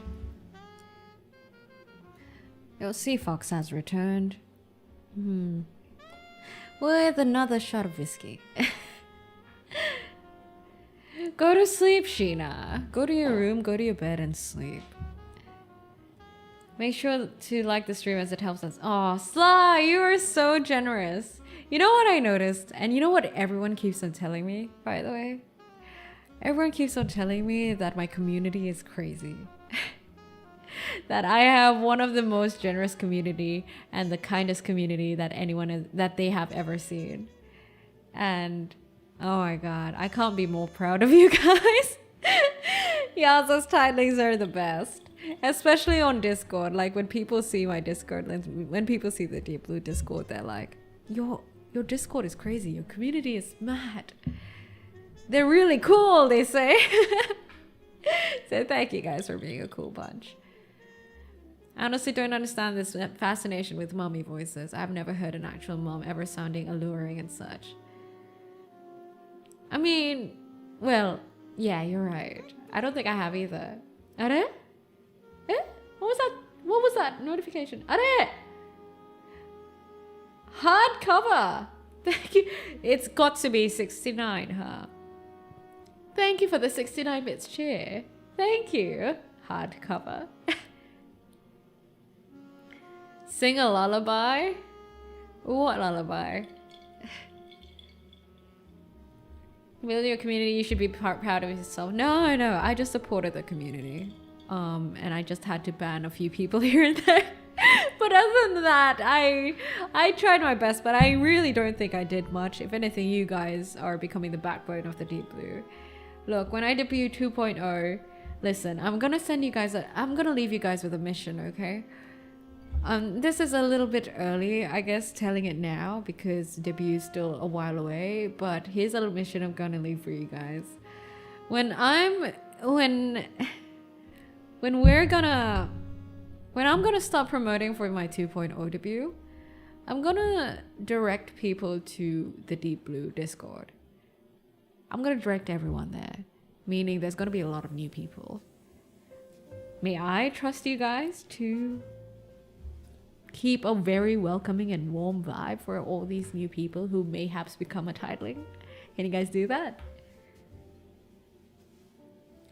If I may ask, how do you cope with failure? Been rapidly spiraling downward for the last 3 months and I have no idea what to do. How I cope with failure? I welcome with open arms. Yeah, spy mission, waku waku. So is the body pillow merch going to use new design or old one? Probably new, whenever a body pillow is happening. Just so know, I give a lot of hugs. Yes, please hug the new people. We're not a cult. I will instill fear in them. You shall not instill fear in them. Okay, do welcome them. On the topic of failure, I think one of the thing is like, I feel like when it comes to failure, I come from a different perspective because I've always been naturally optimistic and a hopeful sort of person. So thus, I feel like my perspective may not resonate with people who may not be that. But I can say at least scientifically it is proven through studies that the brain is great at perpetuating stuff, and there's this thing called ruminating. So when you think of bad thoughts, it's easy for your brain to think of bad thoughts. When you think of good thoughts, it's easy for your brain to think of good thoughts. So usually when bad things happen, such as failure, you need to take that into account. You need to know that when you think of bad things and gives you a sour mood, your brain is going to do good work in perpetuating that. Second thing, stop thinking about. The other thing you could do is also stop thinking about whatever thoughts you have and start thinking of whether they're useful or not. Because one of the ways, according to the book that I'm reading, which is Emotional Intelligence by Daniel Goleman, is that when you're dealing with trauma or like a bad experience and stuff like that, not trauma. Trauma is like a totally different thing. But like when you're dealing with very bad emotional stuff, usually the way to get yourself out of it is to think of solutions. So you ruminate in a way that's useful and meaningful, that can actually get you solutions. So you try to solve it. And third, fake it till you make it. Because the brain's good at perpetuating stuff, right? So you need to be like, okay, I can do this. Start being a little bit more optimistic. Start being a little bit more hopeful, even when you're not. When you fake it, it actually does something to your brain. Peter, super chat, arigato. Thank you for your offering towards the shrine. No worries, Noira. We will welcome all the new cultlings in the... We're not a cult. In the Discord with open arms. We're not a cult, guys. We're not.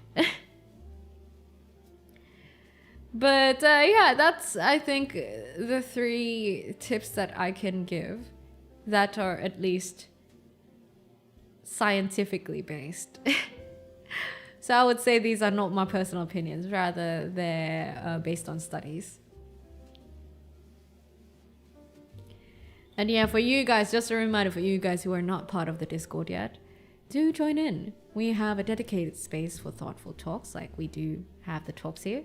We have a specific space for free for all, which can range from brain rot to exciting things. And we have a dedicated place as well to celebrate simple good things in life, called The Wall. So if you had good coffee today, or if you managed to talk to a stranger today and had a good time, you can post that there. No worries. IVR, I hope that reaches you and that helps in one way or another. I want a good big steak. Who doesn't? Once again, thank you, Peter, for your offering towards the shrine with that super chat. No, you cannot deny the cult allegations for much longer. Too much evidence is just... What evidence? You have no evidence that we're a cult.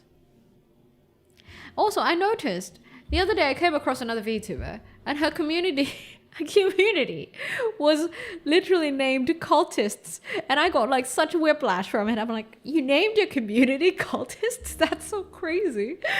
And I've also learned that a lot of other VTubers also have their own versions of a cult or like cult allegations. What about the crime links and the I made this up links? We have no other subsets of titlings. Only titlings, okay?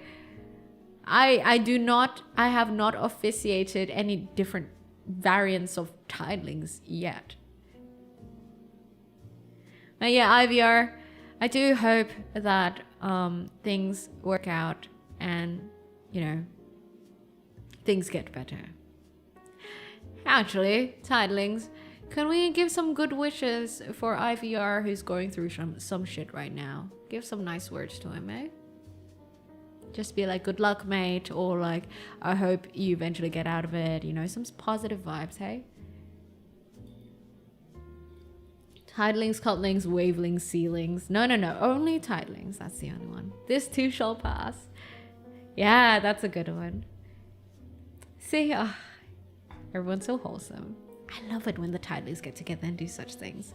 When we come together and welcome a new titling, or like wish good luck to someone, or congratulate someone for their first kid.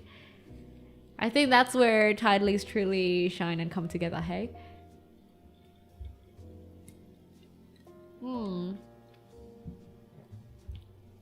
I find it quite funny going from Noira's stream to a different stream where the streamer literally called themselves a cult. Yeah, I think it's actually not rare for VTubers to call their own community a cult, eh? But no, not here. We're not a cult. Yeah, good luck, IVR. It happens to the best of us. So please don't think yourself of less for going through such things. If anything, it's very brave of you to actually bring that question up and wanting to find solutions to it. So I hope you resolve it. And when you do, I hope the next time you come here, you can bring some good news to us. We are the most wholesome and supportive. We're not a cult. We're not a cult. I wonder how Peter's childling is doing. Actually, yeah, Peter. So, what's your kid's name? Nero? Based on some Roman... Was it a Roman elite? Was your kid named after a Roman emperor elite? What was it? Constantine. No, not Constantine. It's not Constantine, is it? Did we eventually figure out Peter's kid's name? Childling is doing fine. I can't believe the dad is actually calling the kid a childling. We'll be getting him back home this Sunday. Good to hear. Oh, actually, Constantine. What the fuck? Nautilus, what the hell? That's so crazy. Nautilus had one shot at it and he actually hit bullseye. That's fucking crazy, dude. What the fuck, Nautilus? Actually, Constantine. Damn, because I think the last time that Peter gave us that little hint, we ended up never guessing the proper name for like a good 10 minutes, 15, 20 minutes or so. That's crazy. Yes, Peter is the dadling. Okay, I will recognize that. The dadling and the childling. I'll recognize that. I'll recognize that as an official subset of titlings. So wholesome. You know, I've come to realize recently that we do have like quite an interesting distribution of age demographic at the Deep Blue. I recently found out that one of the people who watch me is like 50 plus years old. I've been wondering, like I've been seeing on my YouTube analytics when I do visit it, I saw that, oh, there's like some 50-year-olds watching me. And I thought that was just like bots or something. Or like people who just enter random birth dates, you know, for their account. But I recently found out that it's actually true that a 50-year-old watches me. I at least know one now. I like Hellblazer comics, so I knew from that. Oh, what's Hellblazer? But yeah, 40 plus. I feel like 40 plus year old people watching VTubers is such an intriguing thing, because I don't know, I think 40 plus when they were younger, I don't think like anime was very much in trend yet, right? You're 37, don't worry, I'm always older than you. 30 here. Yeah, that's also another thing that people, or at least Manager Sun, says about the Deep Blue, is that I have a relatively old demographic. What, Grandma? You know how to use YouTube now? Have a good one, Imperial. Have a good one. That is a very hip 50-year-old, right? Who would have thought that a 50-year-old would be watching an anime girl on the internet, right? I entered my birth as 1900 on Steam just because I got tired of being asked about my age. Can you actually enter it as 1900? It's crazy. That's crazy. But I'm grateful. I think being able to meet people and talk with people on stream of various ages and eras is very interesting, because then you get like a culmination of different perspectives based on different years growing up, right? Although to be fair, I'm always older than all of you guys, of course. It's just a matter of my strength of memory. But, you know, it's always nice. It's always nice to have people of different backgrounds, different maturity levels, different ages, to be able to contribute to the conversation, right? I pay for this and I've never regretted it. Wait, what do you mean? You mean the Deep Blue? You know, every single contribution to the What's in Deep Blue, I can't say enough. I can't stress enough. I truly do appreciate it. I don't know how else better I can show my appreciation, because it really does mean a lot, guys. Especially, I say this over and over again, especially with the fact that I'm currently working on my 2.0 and I'm paying for it, because it is not cheap.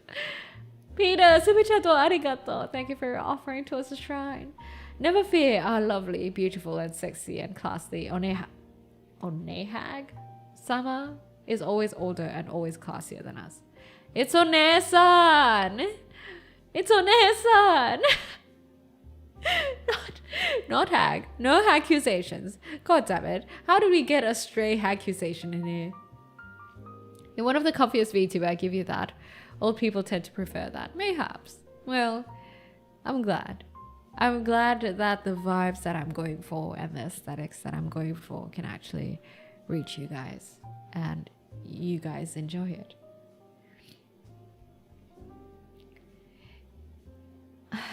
Accusations. All these cult allegations and accusations, how do I escape from them? Look, if someone lives for an eternity, you can't really call them old, right? You can't really call them a hag or a grandma or anything because, you know, they're an immortal god. I'm not saying I'm one, I'm saying that I could be one. And if I were, you have no rights of calling me a hag.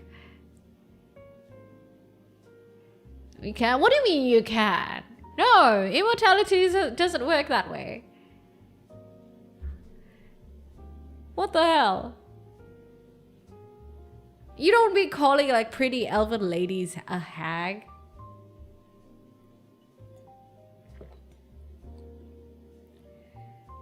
It depends, like if they were there when dirt was new.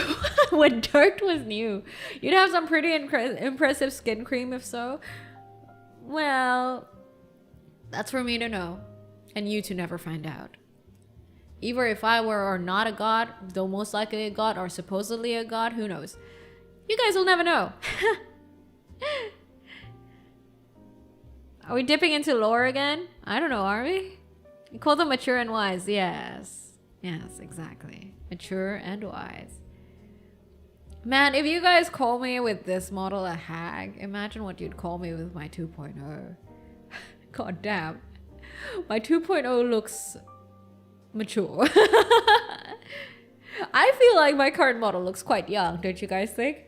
I think it's only because that you guys are hearing how I sound like and the things that I talk about that you guys are kind of like, oh, you're kind of old sort of vibe.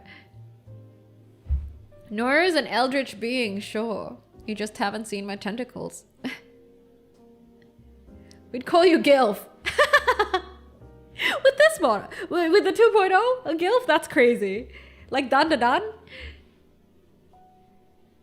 It's a bit older than your current model. A bit? Oh my god. I don't think a bit is quite accurate. You have tentacles? I mean... No comment. You gave up your age a bit when you talked about Nintendo. Did I though? Did I? No, super chatto arigato. Oh my god, Peter, thank you so much for your contribution towards the shrine. Noira, it's a slang. It's Gen Z/Gen Alpha slang. Hag is the same as MILF. Very attractive, sexy, and classy older lady. It's ironic, like old Gen Z slang. I feel like it's not even Gen Z slang though, to be honest. I think it's more like VTuber jargon, isn't it? I feel like, I never said I had tentacles. What are you guys talking about? I just said I have no comments on it. As a hallucination once said, the wrinklier the raisin, the sweeter the... Wow, that's crazy, dude. That's so crazy. Wow. Well... Whatever it is, no matter the age that I am, or whether I'm a god or not, or whether I have tentacles or not, one thing you can't doubt is my wisdom. My never-ending, my endless wisdom. Are tidlings drinkable? I don't know, is seawater drinkable? Gatito Samurai, thank you for the follow. Welcome to the Deep Blue. Sea foxes don't have wrinkles, only waves, and that is facts. Hag being VTuber terms, I guess so. Like there's this meme of we like older women and it's filled with numerous older women. VTuber, like Pickle Mama is so hot. For real. Yeah, I think it's a VTuber sort of trend more like. Gen Z and Alpha discover terms that already existed and pretend like they created it. Some people have been called hags since they moved to America from England. I believe the term Riz was also like from an old... It's pretty much derived from old vocabulary or like archaic vocabulary, right? Okay, maybe not archaic, but like from way back when. Seawater is drinkable, yeah, if you like distill it and everything. Other than that, you know, it can fuck up your salt levels in your blood. But hey, seawater can also be good for waterboarding, as I constantly remind you guys. Riz is made this year. Yeah, it's made this year, but it's derived from an older word, I believe. Older women in VTubing space have completely taken over my heart. It's hard to top. I see you have a preference and a theme. Was it from Charisma? I thought it was from something else. I recently saw a Gen Alpha discover landline. Discover landline phones is fucking crazy.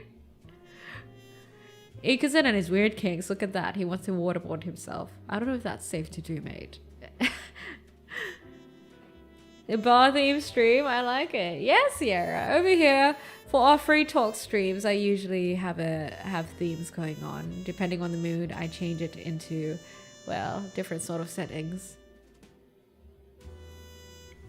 I've been waterboarded before.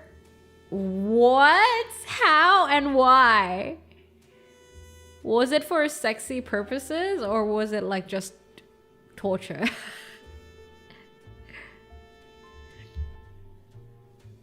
You know what I miss? I miss flip phones. Flip phones were such a fucking aesthetics, weren't they?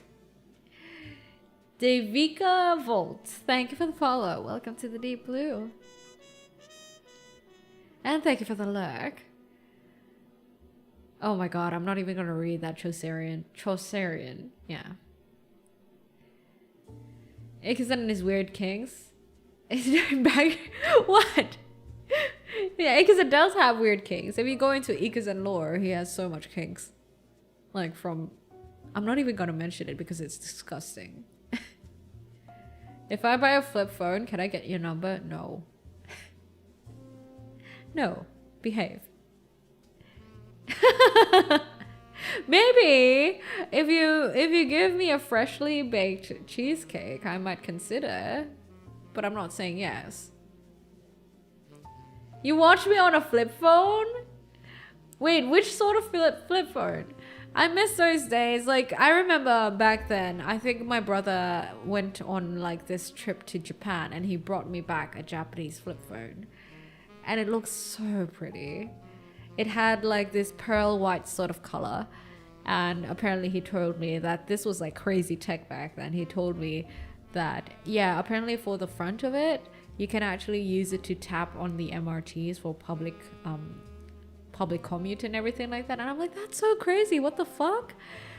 And I used to like this whole thing of a charm, like just a whole bundle of charms that would probably weigh up to like, I don't know, 600 grams or something on my flip phone because I wanted to follow like the flip phones that I saw on Japanese media.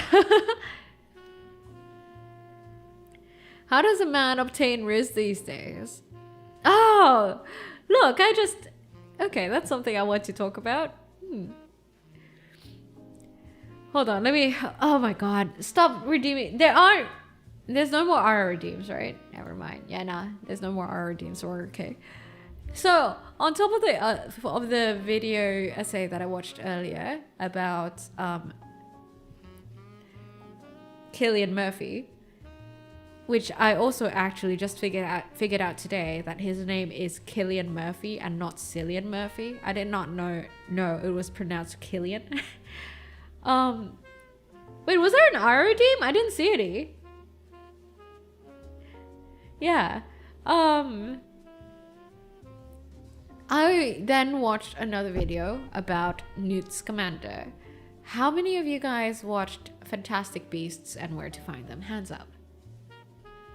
It's actually one of my favorite Harry Potter things. Like, I think out of every Harry Potter thing, like every Harry Potter movie that's out there, Fantastic Beasts and Where to Find Them is probably my favorite. Yeah, okay, so I see that a good chunk of you guys have watched it. So this video essay that I watched talked about how Newt Scamander was showcasing a different kind of masculinity. It was bringing it to the mainstream. A totally different kind of masculinity that was based off of empathy and not so much off of the usual male trope, which is strong, brazen, brave, you know, quick to action and kind of angry sort of shit. He was giving a different side of masculinity that was based off of empathy. And when they finally killed the monster, or like the final boss monster for the, you know, the ending of it and everything, they didn't even celebrate. Rather, they were sad because they weren't able to save the monster. So once again, it's grounded in empathy. And I thought that that was such an interesting take. And I'm not gonna lie, I really like Newt Scamander, but I haven't really figured out why. I thought it was his physique and his fashion, but now I realize it was actually that. It's that whatever he portrayed in Fantastic Beasts and Where to Find Them. More nurturing, empathetic sort of persona was very attractive to me. And that's what I saw in Gustav as well, by the way, guys, in Clair Obscur. That's why I was very fixated on Gustav. And why I was like, he reminds me of Newt Scamander in a way. And I really like those two characters. So when we're talking about Riz, and if you check out the video comments of this video, you'll see that a lot of females actually, a lot of women actually did say that Newt Scamander is actually super fucking attractive. And then they realize that, yeah, it's probably because of this nurturing / empathetic side that they see to him. And it's very, and I think that's so true. Empathy goes such a long way. Even though it's not maybe the conventional male sorted after trait, but I can't say for the other people, but I can say at least for me and for the people who commented on that video that it's very attractive. Stoicism, I served men well for 1,000 of years. Empathy is a feminine trait. You see what I mean? See, because yeah, the argument was that feminine empathy is usually a feminine trait, or arguably a feminine trait. But for me, at least, I can only say for myself, I find it attractive to see it in a male.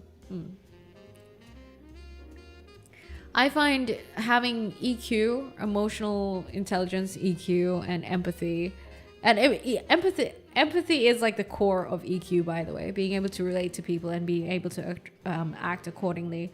I find that very attractive. But I don't know if it's a preference thing or something, but I find it very attractive. I do see that comparison between Newt and Gustav, right? Newt gives introvert who pulls baddies by proxy of being him. Yeah, it's like, oh, accidentally, I have Riz sort of vibe. I've noticed a lot of younger women like femboys. What? I don't know about that. That's new. Noira likes people who has empathy. I think it's because, I mean, you guys know the things that I talk about and the conversations that I have with you guys, right? I think that I'm not able to have such nice conversations about it. Or I feel like I'm able to have better conversations and discussions about such things with someone who is empathetic. Maybe that's why I'm attracted to it. I don't think you can have a protective personality for other if you don't have empathy. It depends. I think being protective over something can also sometimes be a sign, like to a certain extent, a measure of control. Like, you know, helicopter mothers. So you can be protective and controlling, but of course, definitely there can be some sort of a protectiveness that's based off of empathy. Thoughts on Napoleon's French Empire? I feel like I would have had an opinion of that better like maybe a year ago. Unfortunately, I have forgotten a lot of the details. So for now, because I don't remember much, I feel like I don't have a well-rounded opinion about it. So I shall say that I don't have a particular opinion about the Napoleon's French Empire. I would say though, I do think that sacrificing the lives of so many people in general is questionable. Yeah, in the pursuit of what? Power, dominion, and everything like that. But then again, I could never, but that's because I live in the current society. I don't know what it was like back then. Maybe I can't relate to whatever the fuck he sought back then because I never lived in those times. I can see why being empathetic can be seen as attractive, because in a way we can see certain person behave on situation and can see character maturity from that person. Yeah, EQ or emotional intelligence is very attractive to me, but I don't know if I can say the same to for other people, because I've never really asked people about this. Like, hey, do you like your boys emotionally intelligent? Do you like your boys with empathy? I don't think I've ever asked anyone like that. EQ is a term? No, EQ is not a term invented by a journalist. It is actually a scientific term. The scientific term is emotional intelligence. Chaucerian. Read the book Emotional Intelligence by Daniel Goleman and you know what I mean. It's based off of research and studies. Yeah, I don't think I need to explain myself more on that. But yes, there is science behind it. Faithfully Unfaithful, thank you for the follow. Welcome to the Deep Blue. You like your boys like Satoru Gojo? I mean, that's undebatable. However, I do really like Gustav and Newt Scamander. My ear trumpet! Thank you for the gifted sub on YouTube side. Thank you for bringing in a new titling. Thank you. Be man, suck it up, so EQ might not be my strong point. I mean, I do notice that because of the way that culture, I think a lot of cultures have brought males up being like, okay, you shall not be vulnerable. You need to suck it up and just suck it up, be a man, do the right thing sort of shit. Because of that, I do think that naturally a lot of men in the world do not have empathy embedded in them, which is not particularly their fault, but arguably I would say of course there are some disadvantages to that. But yeah, I hope that now that I think that these kind of topics are brought up more, I do hope that despite how we've been brought up with, be it being female or male or whatever, I hope that it becomes more normalized to break out of your shell and explore other aspects of core values and personalities. You know, hey, okay, being empathetic is kind of feminine, so I'm never going to touch that. I hope that we eventually get to a point where, okay, males can be kind of more open to that sort of idea, because I do think that there's I think it's always better to be able to get best of two worlds. I do think that men and women can think in two different ways and two contrasting ways, just because of how they've been brought up, or the culture that they've been brought up with that might be a little bit gender biased, for sure. But I do think that if you bring, for being able to bring both of those perspectives into discussion for a certain discussion has its merits. It's like a balance between both two worlds. Wait, I missed some chat. Let me catch up. I think women like to test men to see if they can play with their emotions, and if the man responds in an emotional way, they lose respect. Okay, I do have to comment about that. When you say women and men, I would say be careful of making blanket statements, because when you do put out a blanket statement, if you notice, I'm very careful with the way I say things. When I say men and women be brought up a certain way with certain cultures, I'm very specific with that, because it's not everyone. It's not, I don't even know, even if we say it's a majority, we don't know how much of a majority, and it depends from culture to family or like backgrounds and stuff like that. So I wouldn't put out such a blanket statement. So I can't really my only response to that is don't blanket statement things and don't just group people up like that, because of course there's bad eggs in everything. There's in every subset of everything, there's always outliers and everything like that. Don't generalize. But I would say when it comes to like your values and how you grow up, the personality that you form, it is very much dependent on the people around you, the culture you're in, and of course your familial background and everything like that. So it's definitely within your proximity. And nowadays, I think electronic media also plays a huge role in shaping your core values and your personality. So it's always a mix of that. That's why I think the more ancient I've become, the more I think in that sort of way. The less generalization I do, the more contextual I become, if that makes sense. But yeah, I also understand why some people might generalize, because they have had, say, within their 5 experiences with women, they've had like 5 bad experiences with women. So maybe they would have their personal good reasons to generalize. But I think part of being wise is being able to understand that and look past that wisely.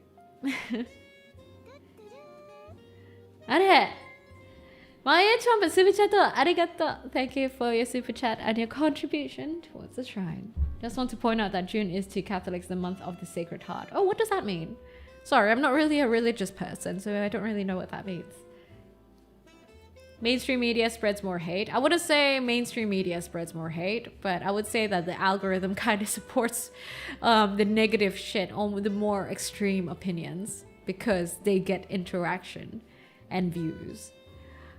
It's just how algorithms work for the agenda of, the corporations behind them to kind of get more money. That's just how the world works, isn't it? That's why being wise, I think, is being aware of these things. You know, you may partake in social media, but I think being wise is knowing how the algorithm works and how it may affect your browsing experience in social media.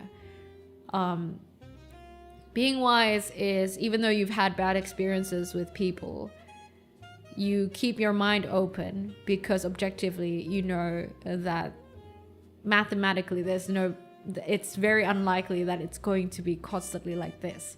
Like there's definitely a probability that you might just be having very unique experiences that does not represent a whole subset. Sadly, negative misinformation is popular in the algorithm. That's how it is. Every time I have shared my emotional vulnerability with a woman, it was later used against me in a moment of anger, even my mom. Yeah, that's what I'm saying. You might be having that opinion because you've had bad experiences, but I'm telling you, it's not everyone.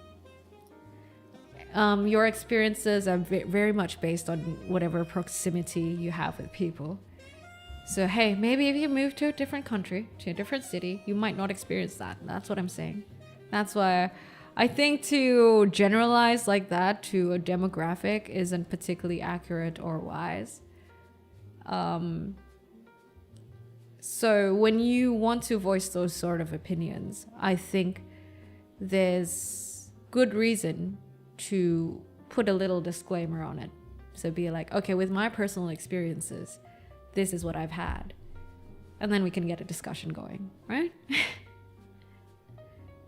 I would say though, honestly, emotional intelligence or like emotional quotient is not that popular just yet, or is not as popular as it should be.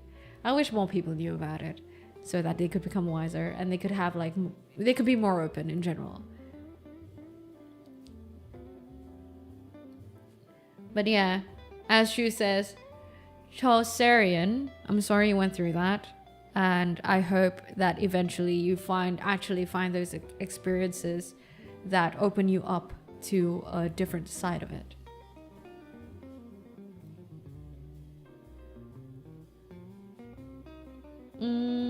There's an hour redeem? Oh, there is an hour redeem. Hold on. God damn it, there's so many hour redeems today. I'd rather have 100 bad experiences being vulnerable to find one person with who I can be open than have remain closed off to protect myself. Yeah, see, though, Benjamin, that's a great thing, but also it's not for everyone, I feel like. It depends on people's values. And I think even if some people have bad experiences and thus it results in them not being open to them later on, even though it's just a few bad experiences, I think it's not in our place to judge for such things, right? Because we don't know what they've gone through. We don't know what it's like from their perspective. We don't know what their values are. But hey, I mean, that's props to you for having such bravery, dude. I believe that's where communicating boundaries come in, to let our partner know we will gladly be vulnerable with them as long as they respect our desire not to have our vulnerabilities turned on us. Honestly, communication and being open with vulnerabilities and knowing how to handle vulnerabilities, it's definitely a tough topic that I don't think I'm of expertise or in position to have much opinion on, just because of how nuanced it is. Yeah, because I do understand that I feel like a lot of people just aren't wise enough, mature enough. Yeah, I know. I've had my own experiences with, you guys know how I am, but like I had my own share of experiences with people that aren't too pleasant because they're just not as wise or as quote unquote in a snobby way, emotionally intelligent as I want them to be or expect them to be. Because you would assume, the older you get, the more emotionally intelligent or wise you can be. I'm starting to sound like a snob, but you get what I mean. I'm quoting emotional intelligence as a word, and in a reference of like a certain traits that we're talking about.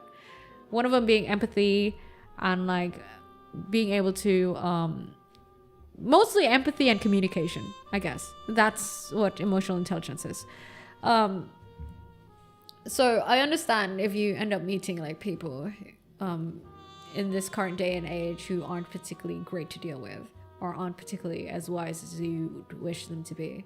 That's why the most I can say is that I hope that the idea of emotional intelligence kind of gets more popularized down the line, especially with like electronic media just being everywhere nowadays. And there's so much chances for misinformation and like being influenced by like so many differing opinions on the internet that may be right or wrong or harmful. I think emotional intelligence, we really need emotional intelligence TLDR. That's what I think. And honestly, randomly finding you a few days before my birthday those many moons ago has been a great blessing, and it's been a great blessing having you as a titling of the Deep Blue too.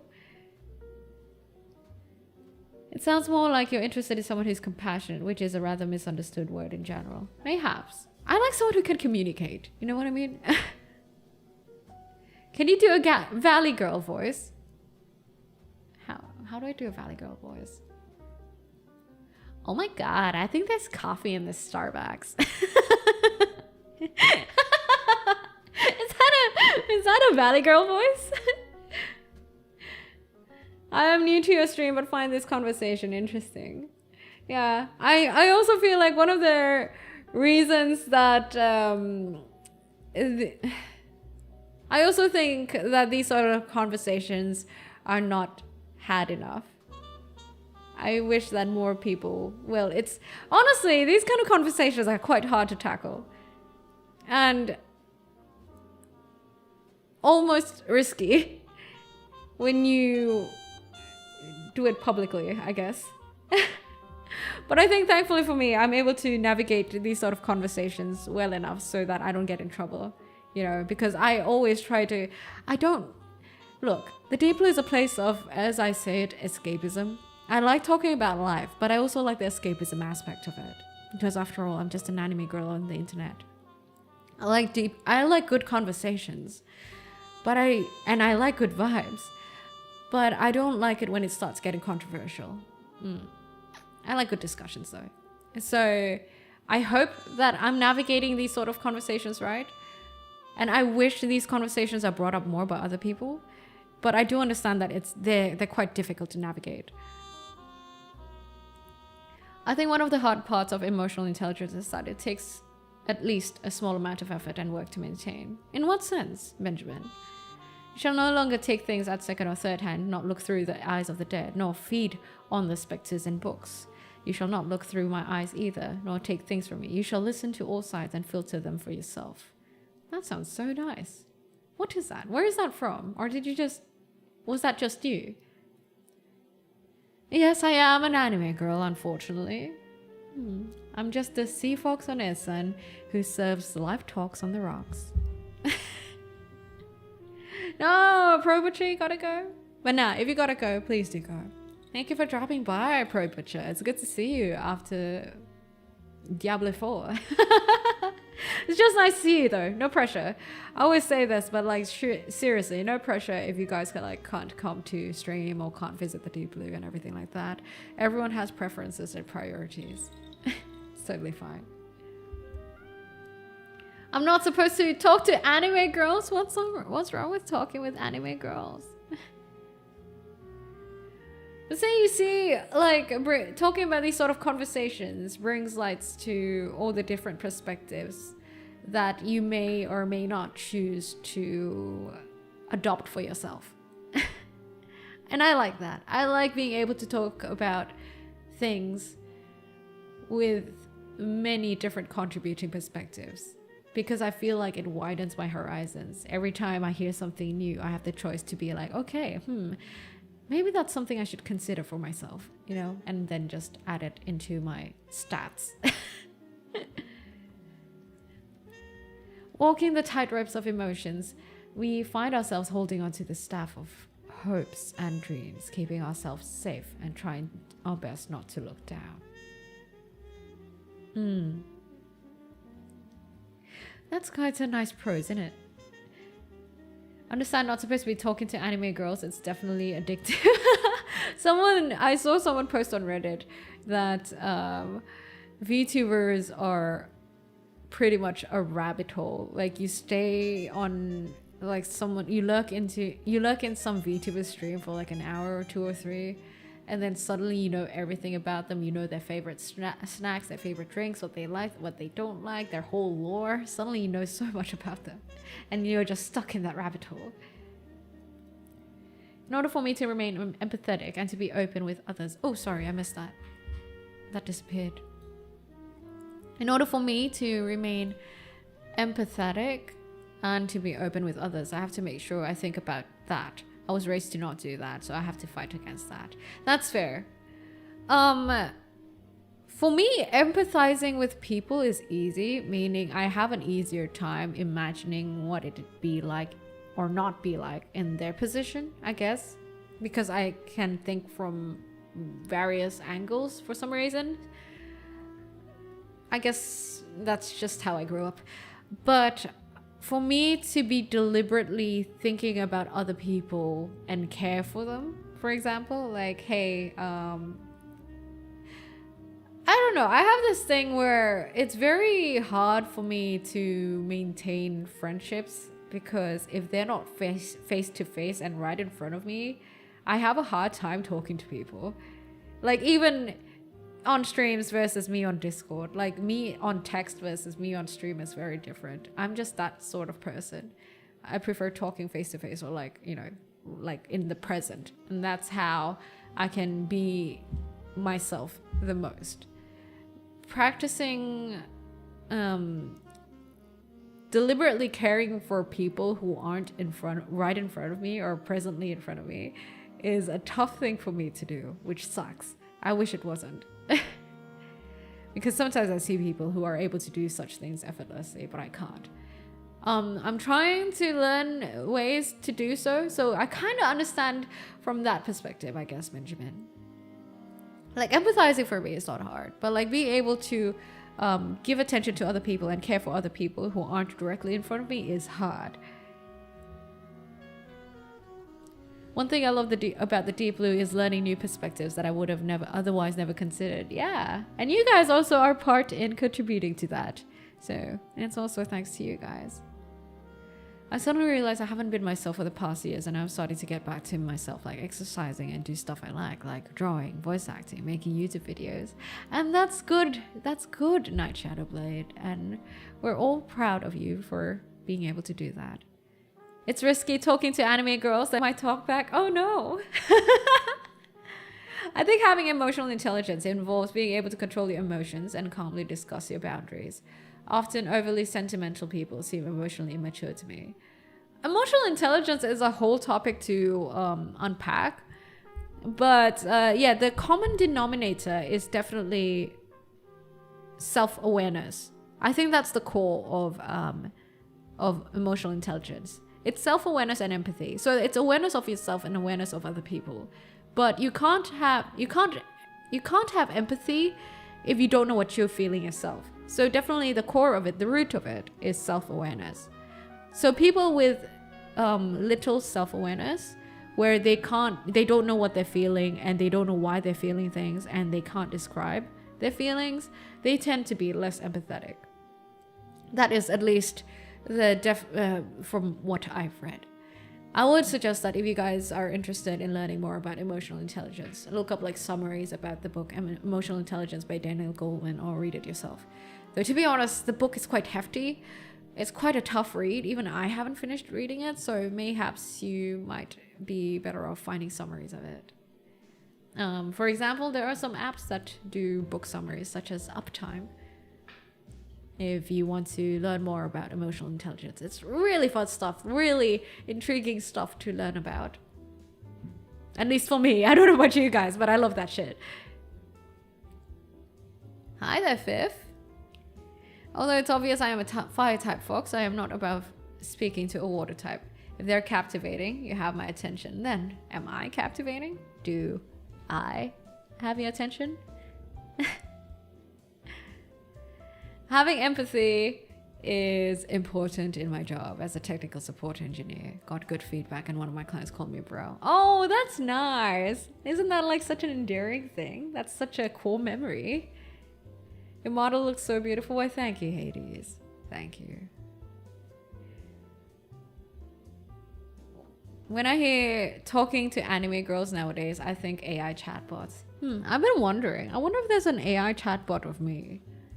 And I wonder if it's even possible to make an AI chatbot out of me. With the shit that I talk about. It's not that I think that I'm above other people. I'm just curious, honestly. What's that popular character AI chatbot? Is it C.AI or something? Sorry, I'm still catching up with chat, so I might be a little bit delayed with catching up with it. Talking face to face is great, like you're physically there for the person you're talking to, and I wish to have moments like that. Yeah, it is. I think it's definitely different from like just talking online. Noira, a bit of a segue. My appreciation for you is indescribable, and you are incredible, and I do have to go, Sally. Thank you for being so kind. No, it's okay. If you've ought to go, please do go, and thank you for dropping by, Nolan. Subichata, arigato! Thank you for your contribution towards the shrine, your offering towards the shrine. Freak Video Gamer, thank you. Oh, magical anime fox on the screen. Accept this humble offering for all the good vibes and advice. The Deep Blue is the most friendly and accepting cult I have seen. Love this random yap streams. We're not a cult, by the way. We're not a cult. And Freak Video Gamer, may your day tomorrow be a tad bit sunnier. Yes, those are the buffs you get from offering things to the shrine. Now I feel bad for not offering, for not giving blessings to the other people who dropped offerings to the shrine. I just remembered that I could do that. I forgot, I'm sorry. Oh. Well, who was it that dropped super chat to us? Hold on. My ear trumpet, may your coffee tomorrow be a tad bit more pleasant. And who else? Who else? I don't even see anyone else. Oh, Peter. Peter is gone already though. Peter, may your childling not cry too much when you bring them home tomorrow.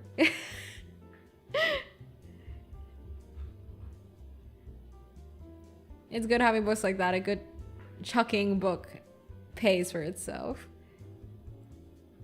Okay, I am catching up with chat. Hold on.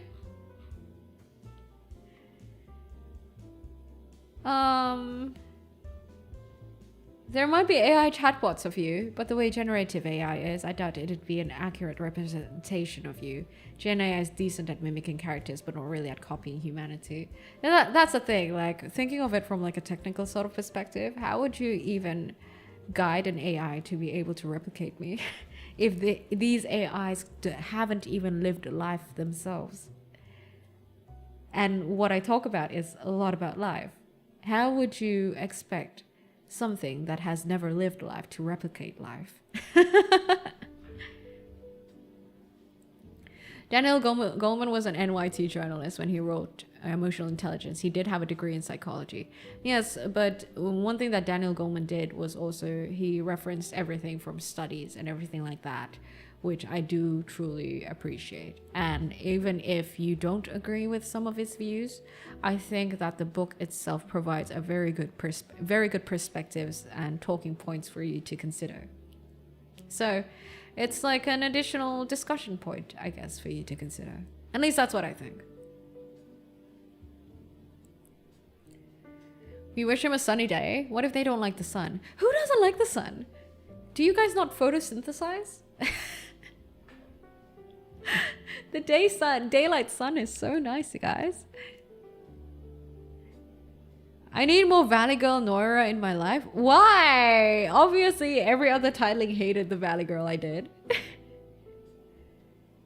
I'm back soon. Wait, there is a bot of me? Are you serious? Can you try talking to that bot and see what they say? Tell me whether... Well, tell me on Discord or on Reddit, whichever you prefer, how accurate it is. Or like the conversations you have. I'm quite curious. Yes, I did miss about 2 anime arcs of chat, and I'm still catching up, dude.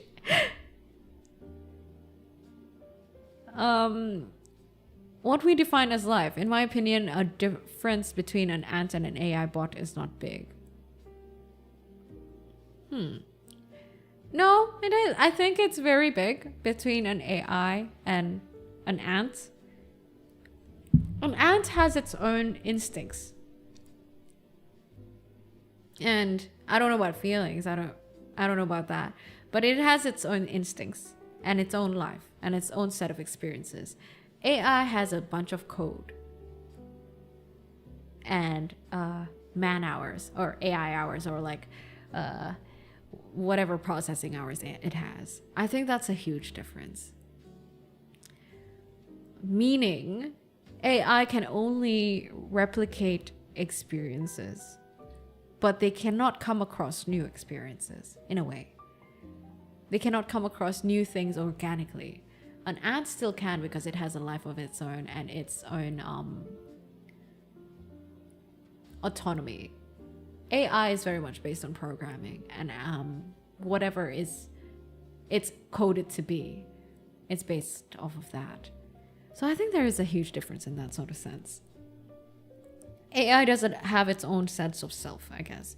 Maybe if it eventually develops like that, like, you know, Detroit Become Human, then we can discuss about it. But for me, I think I've mentioned this before, until AI manages to live its own lived experiences, I don't know if I can fully trust AI, especially when it comes to like EQ related subjects. For example, therapy. Like, I would trust AI for very IQ things, because to me right now AI is 100% IQ, 0% EQ. It's just replicating EQ.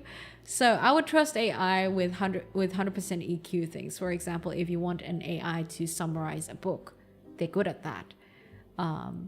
But if you want AI to, say, care for an elderly or like console someone. I would not.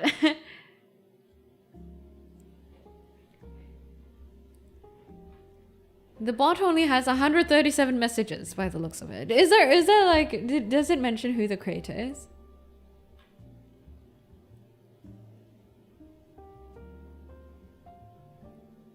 I like when the sun is like, oh, hold on, let me catch up with chat. I missed her so much, I'm sorry. DNA is a bunch of code, and there were reports of intelligent AI lying to avoid being offed. It is just an interesting topic. It is, it really is. I do know of that AI. It was recent, wasn't it? DNA is a bunch of code, yes, but the code provides autonomy. So I guess the argument is, would the code provided for AI provide similar sense of autonomy that would equate into lived experiences?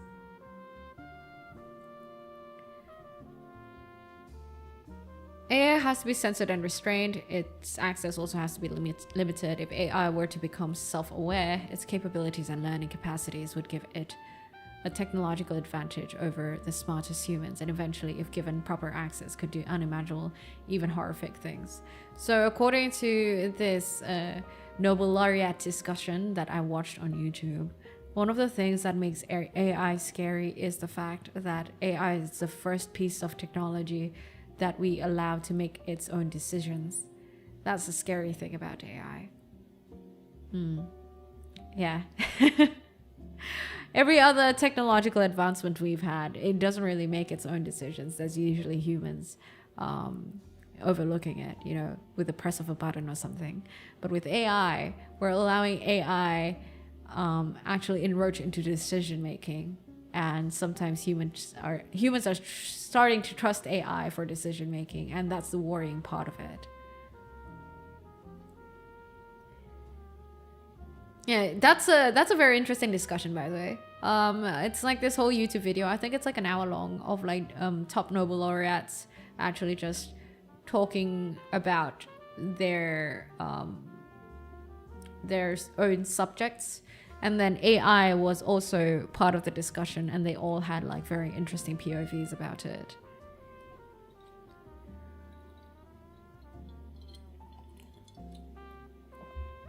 There's a line that always scares me. An AI smart enough to pass a Turing test is also smart enough to fail it on purpose. Yes, that is so true. To be fair, passing the Turing test is not that hard, I feel like. Just like how you can train yourself for IQ tests, AI can also train themselves for Turing tests. You get what I mean?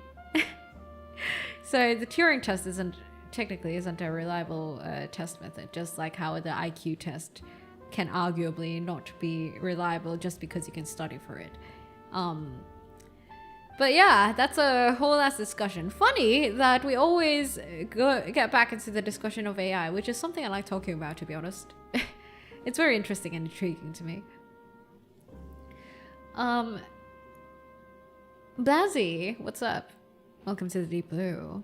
I wonder if AI really decides. If a human is inputting the parameters on which it makes a decision, is the AI really deciding? The AI is deciding based on programming.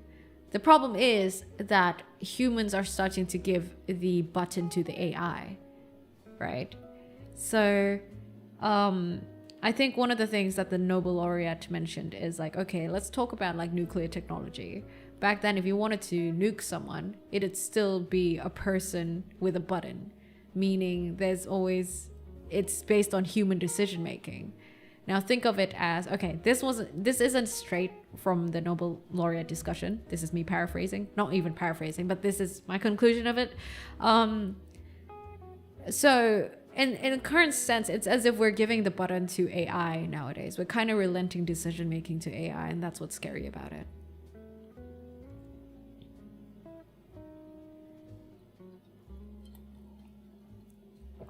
Test about your sexuality? I didn't even know there was a sexuality test. Why did that can AI decide question start to my mind on, do we have free will and what is free will track? Ah, fun stuff now, isn't it? Philosophy. Yes, we tend to talk about these sort of things at the Deep Blue. And usually it gets into the area of philosophy sometimes too, even though I'm not really well versed in philosophy, to be honest. But apparently some of you guys have mentioned that the things that I talk about kinda is philosophy. I just like talking about life. I didn't know that meant philosophy. Yeah, it happens a lot. That's why we sometimes accidentally unpack midlife crises questions here at the Deep Blue, or like existential crises. Oh, well, yeah, philosophy. You can find tests to find your sexuality online. I feel like I've never cared enough to take such tests online. I'm more so of a person who's like, hey, if I like someone, I like someone. I agree, we rely too much on AI and it will be a big problem in the future. I believe a future like Wall-E cartoon is very possible. Yeah, that's why I'm actually questioning why AI ethics isn't like, you know, promoted more nowadays. Like, why is it not being worked on much faster? Like, I really think AI ethics should definitely be something that's developed at a much faster pace. The development of AI, the regulation of AI, and the limits of AI. Like, I don't think that leaving decision making to AI is a good idea. Because like I said, at least AI in its current state it's 100% IQ. And would you leave decision making to someone who's 100% IQ and 0% EQ? Because according to studies, so a study was done on patients who have had a certain part of their brain damaged, which kind of fucks over their EQ. It gives them, yeah, that's the TL there. It fucks over their EQ. So less empathy and everything like that. And what they've noticed is that these people, they function normally and they still have the same intellect, like they're lawyers and everything. They still know everything, but they keep on making bad decisions because that part of the brain that helps with EQ is fucked over. I think it was the amygdala. Yes, it was the amygdala. The amygdala is fucked over or removed because of, I don't know, you know, medical procedures or like an accident and everything like that. And it's observed that these people who have severed amygdalas keep on making bad decisions. So knowing that, what do you think would happen if AIs were to be given full decision-making power?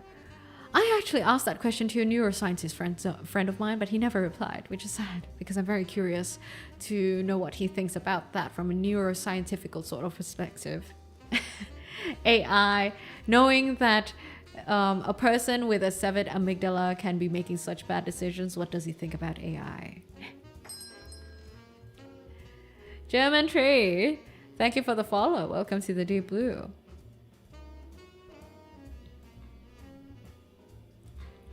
Yes, the amygdala is also the part of the brain that attaches emotions to your decisions and actions. Chaucerian. So that's why it's related to EQ.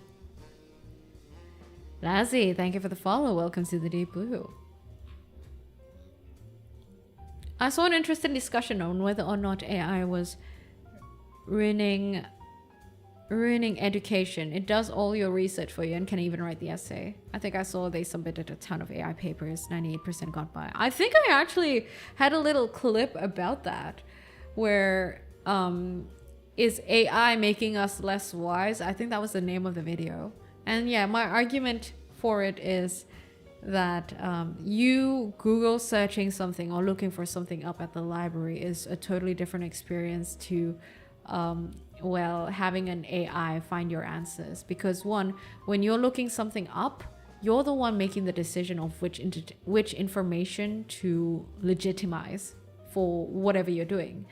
But when it comes to AI, you accept whatever is handed to you by AI and you're kind of trusting it. So it's very different in that sort of way. So it kind of lasers, makes your critical thinking and your brain filtering, information filtering skills a bit lazy when you use AI from that sort of perspective.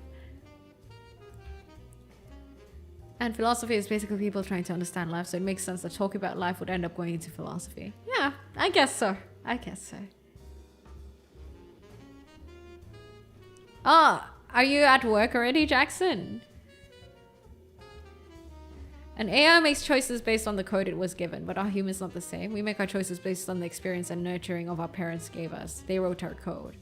But we are not limited to that. That's what I'm saying. AI literally does not have wiggle room for new experiences because they can only go off of whatever they're fed and their algorithm and programming. Versus humans, you can serendipitously I tried saying that word again. You can have new experiences in serendipity. You know what I mean? Accidental experiences. You meet new people and then you learn new things and then you try new things and then you make mistakes. No, I'm not going to try saying it again. No, not today. I think it's a banned word for today. Politics mostly. It's a new Cold War time of sorts, and AI is new nuclear technology of sorts. So the one who stops its development might lose its race. Oh, that's true. Thank you for the time check. I believe improper application of AI can ruin education.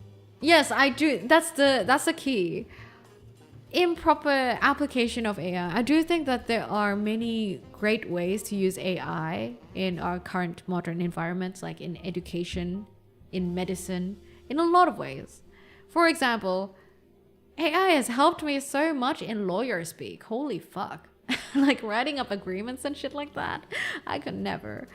But I would admit that it makes me a little bit more lazy. Like back then, before AI, I would have to really go over my writings over and over again to figure out how to write properly. I would admit that it makes me a bit more lazy, and that's kind of makes my writing skills a little bit more rusty. But it really helps a lot. AI also can help me a lot with some brainstorming when I have a creative block. Or when I have like some ideas floating around and I don't know how to put it together, sometimes AI can help with that. AI is good as a tool, a supporting tool, I feel like. But it shouldn't be a decisive main tool. I think at the helm of it should always be a human. At least that's my current thought, until debated otherwise.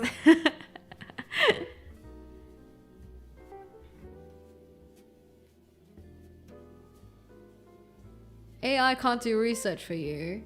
It came to me in a dream. It's just as valid as I asked AI. I mean, to be fair, AI does research for you, and sometimes and often when you ask for the resources, they do pull out the resources for you. It's just that AI is a language model, right? Meaning they take things literally. So when they read through research, they can't take a fucking joke, or like if it's not literal, they're fucked over. So it really hinges on that. It's a language model after all. And you know how it is in text. Text is very straightforward and not really nuanced. So sometimes you could be making a joke in text and then you don't put the /s for sarcasm, and then AI will take that literally and will not know that, oh, you didn't actually mean that. Those are the things that can kind of fuck AI over. Thank you for the time check. I would be interested if we could give an AI intuition. That's the thing. I think to be able to give AI intuition, they need to have lived experiences, no? My investigation of the Noira bot has yielded unhinged results already. Please show on Discord. Dude, I missed so much chat. I can't catch up with you guys, but hey, I'm very happy that I'm getting you guys talking. These conversations are always so fun. Oh hey, it's Cho. What's up, Cho?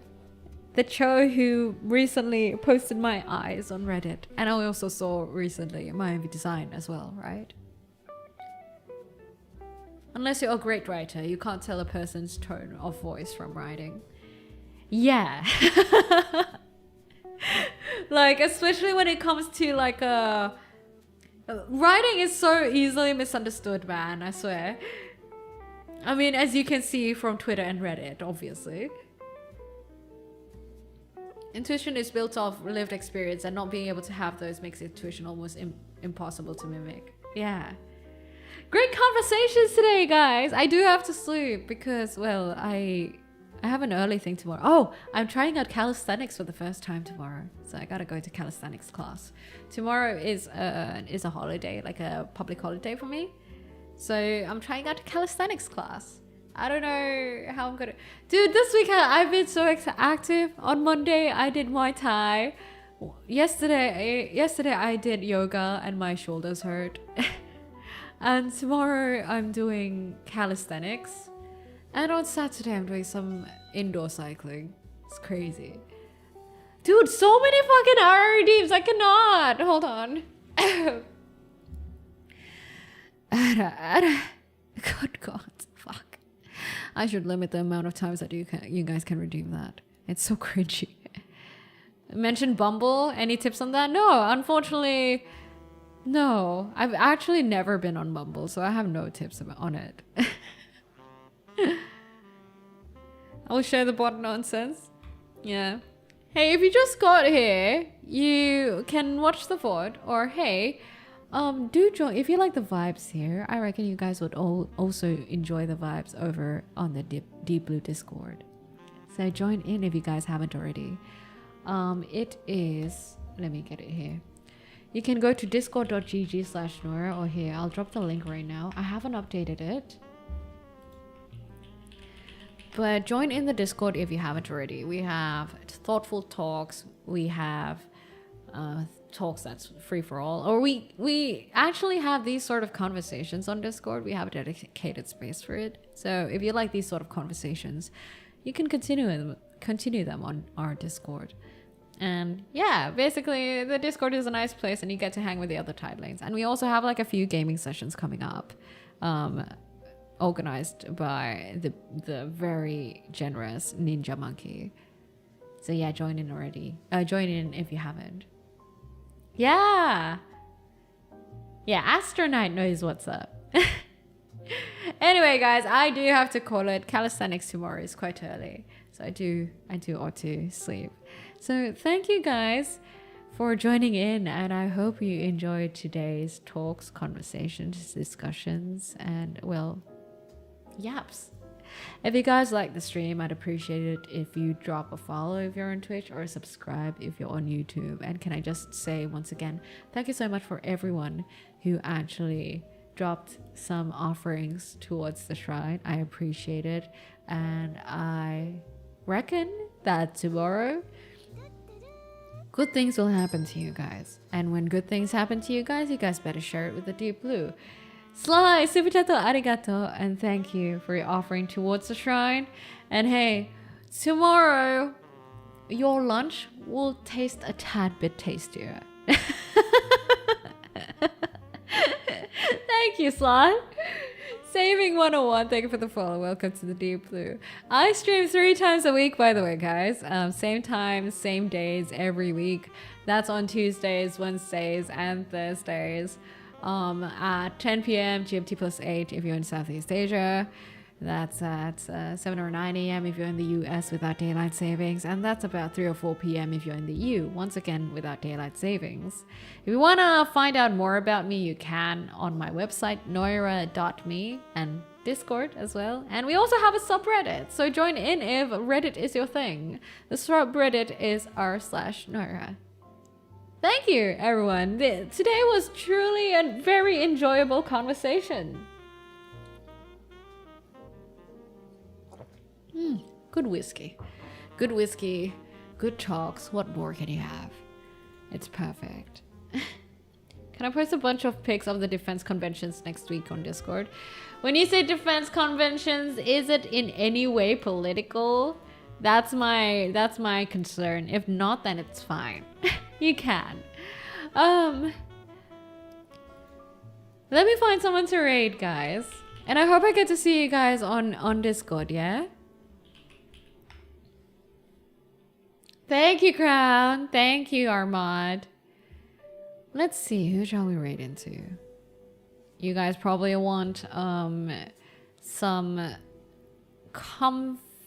comfortable, cozy sort of vibe, right? Let me send you guys over to Noira. Let's raid into Noira. Noira VT. What? Wait, why? Why do you want me to wait? What? I gotta go! Sheena! God damn it. Noira VT is a very adorable VTuber who raps great and sings great, much better than me. So I'm sure you guys will enjoy Noira. She's very much cuter than me too. So yes, I'm sure you'll very much enjoy Noira's vibes. She is musically talented. Not so much like me. Noira VT. If you guys come over to Twitch side, you can join the raid. She only streams on Twitch. Thank you guys once again for dropping by the Deep Blue, and I'll see you guys next week. And don't worry, I'll post over the weekends. Bye. Have a good one, titlings. See ya. Sayonara.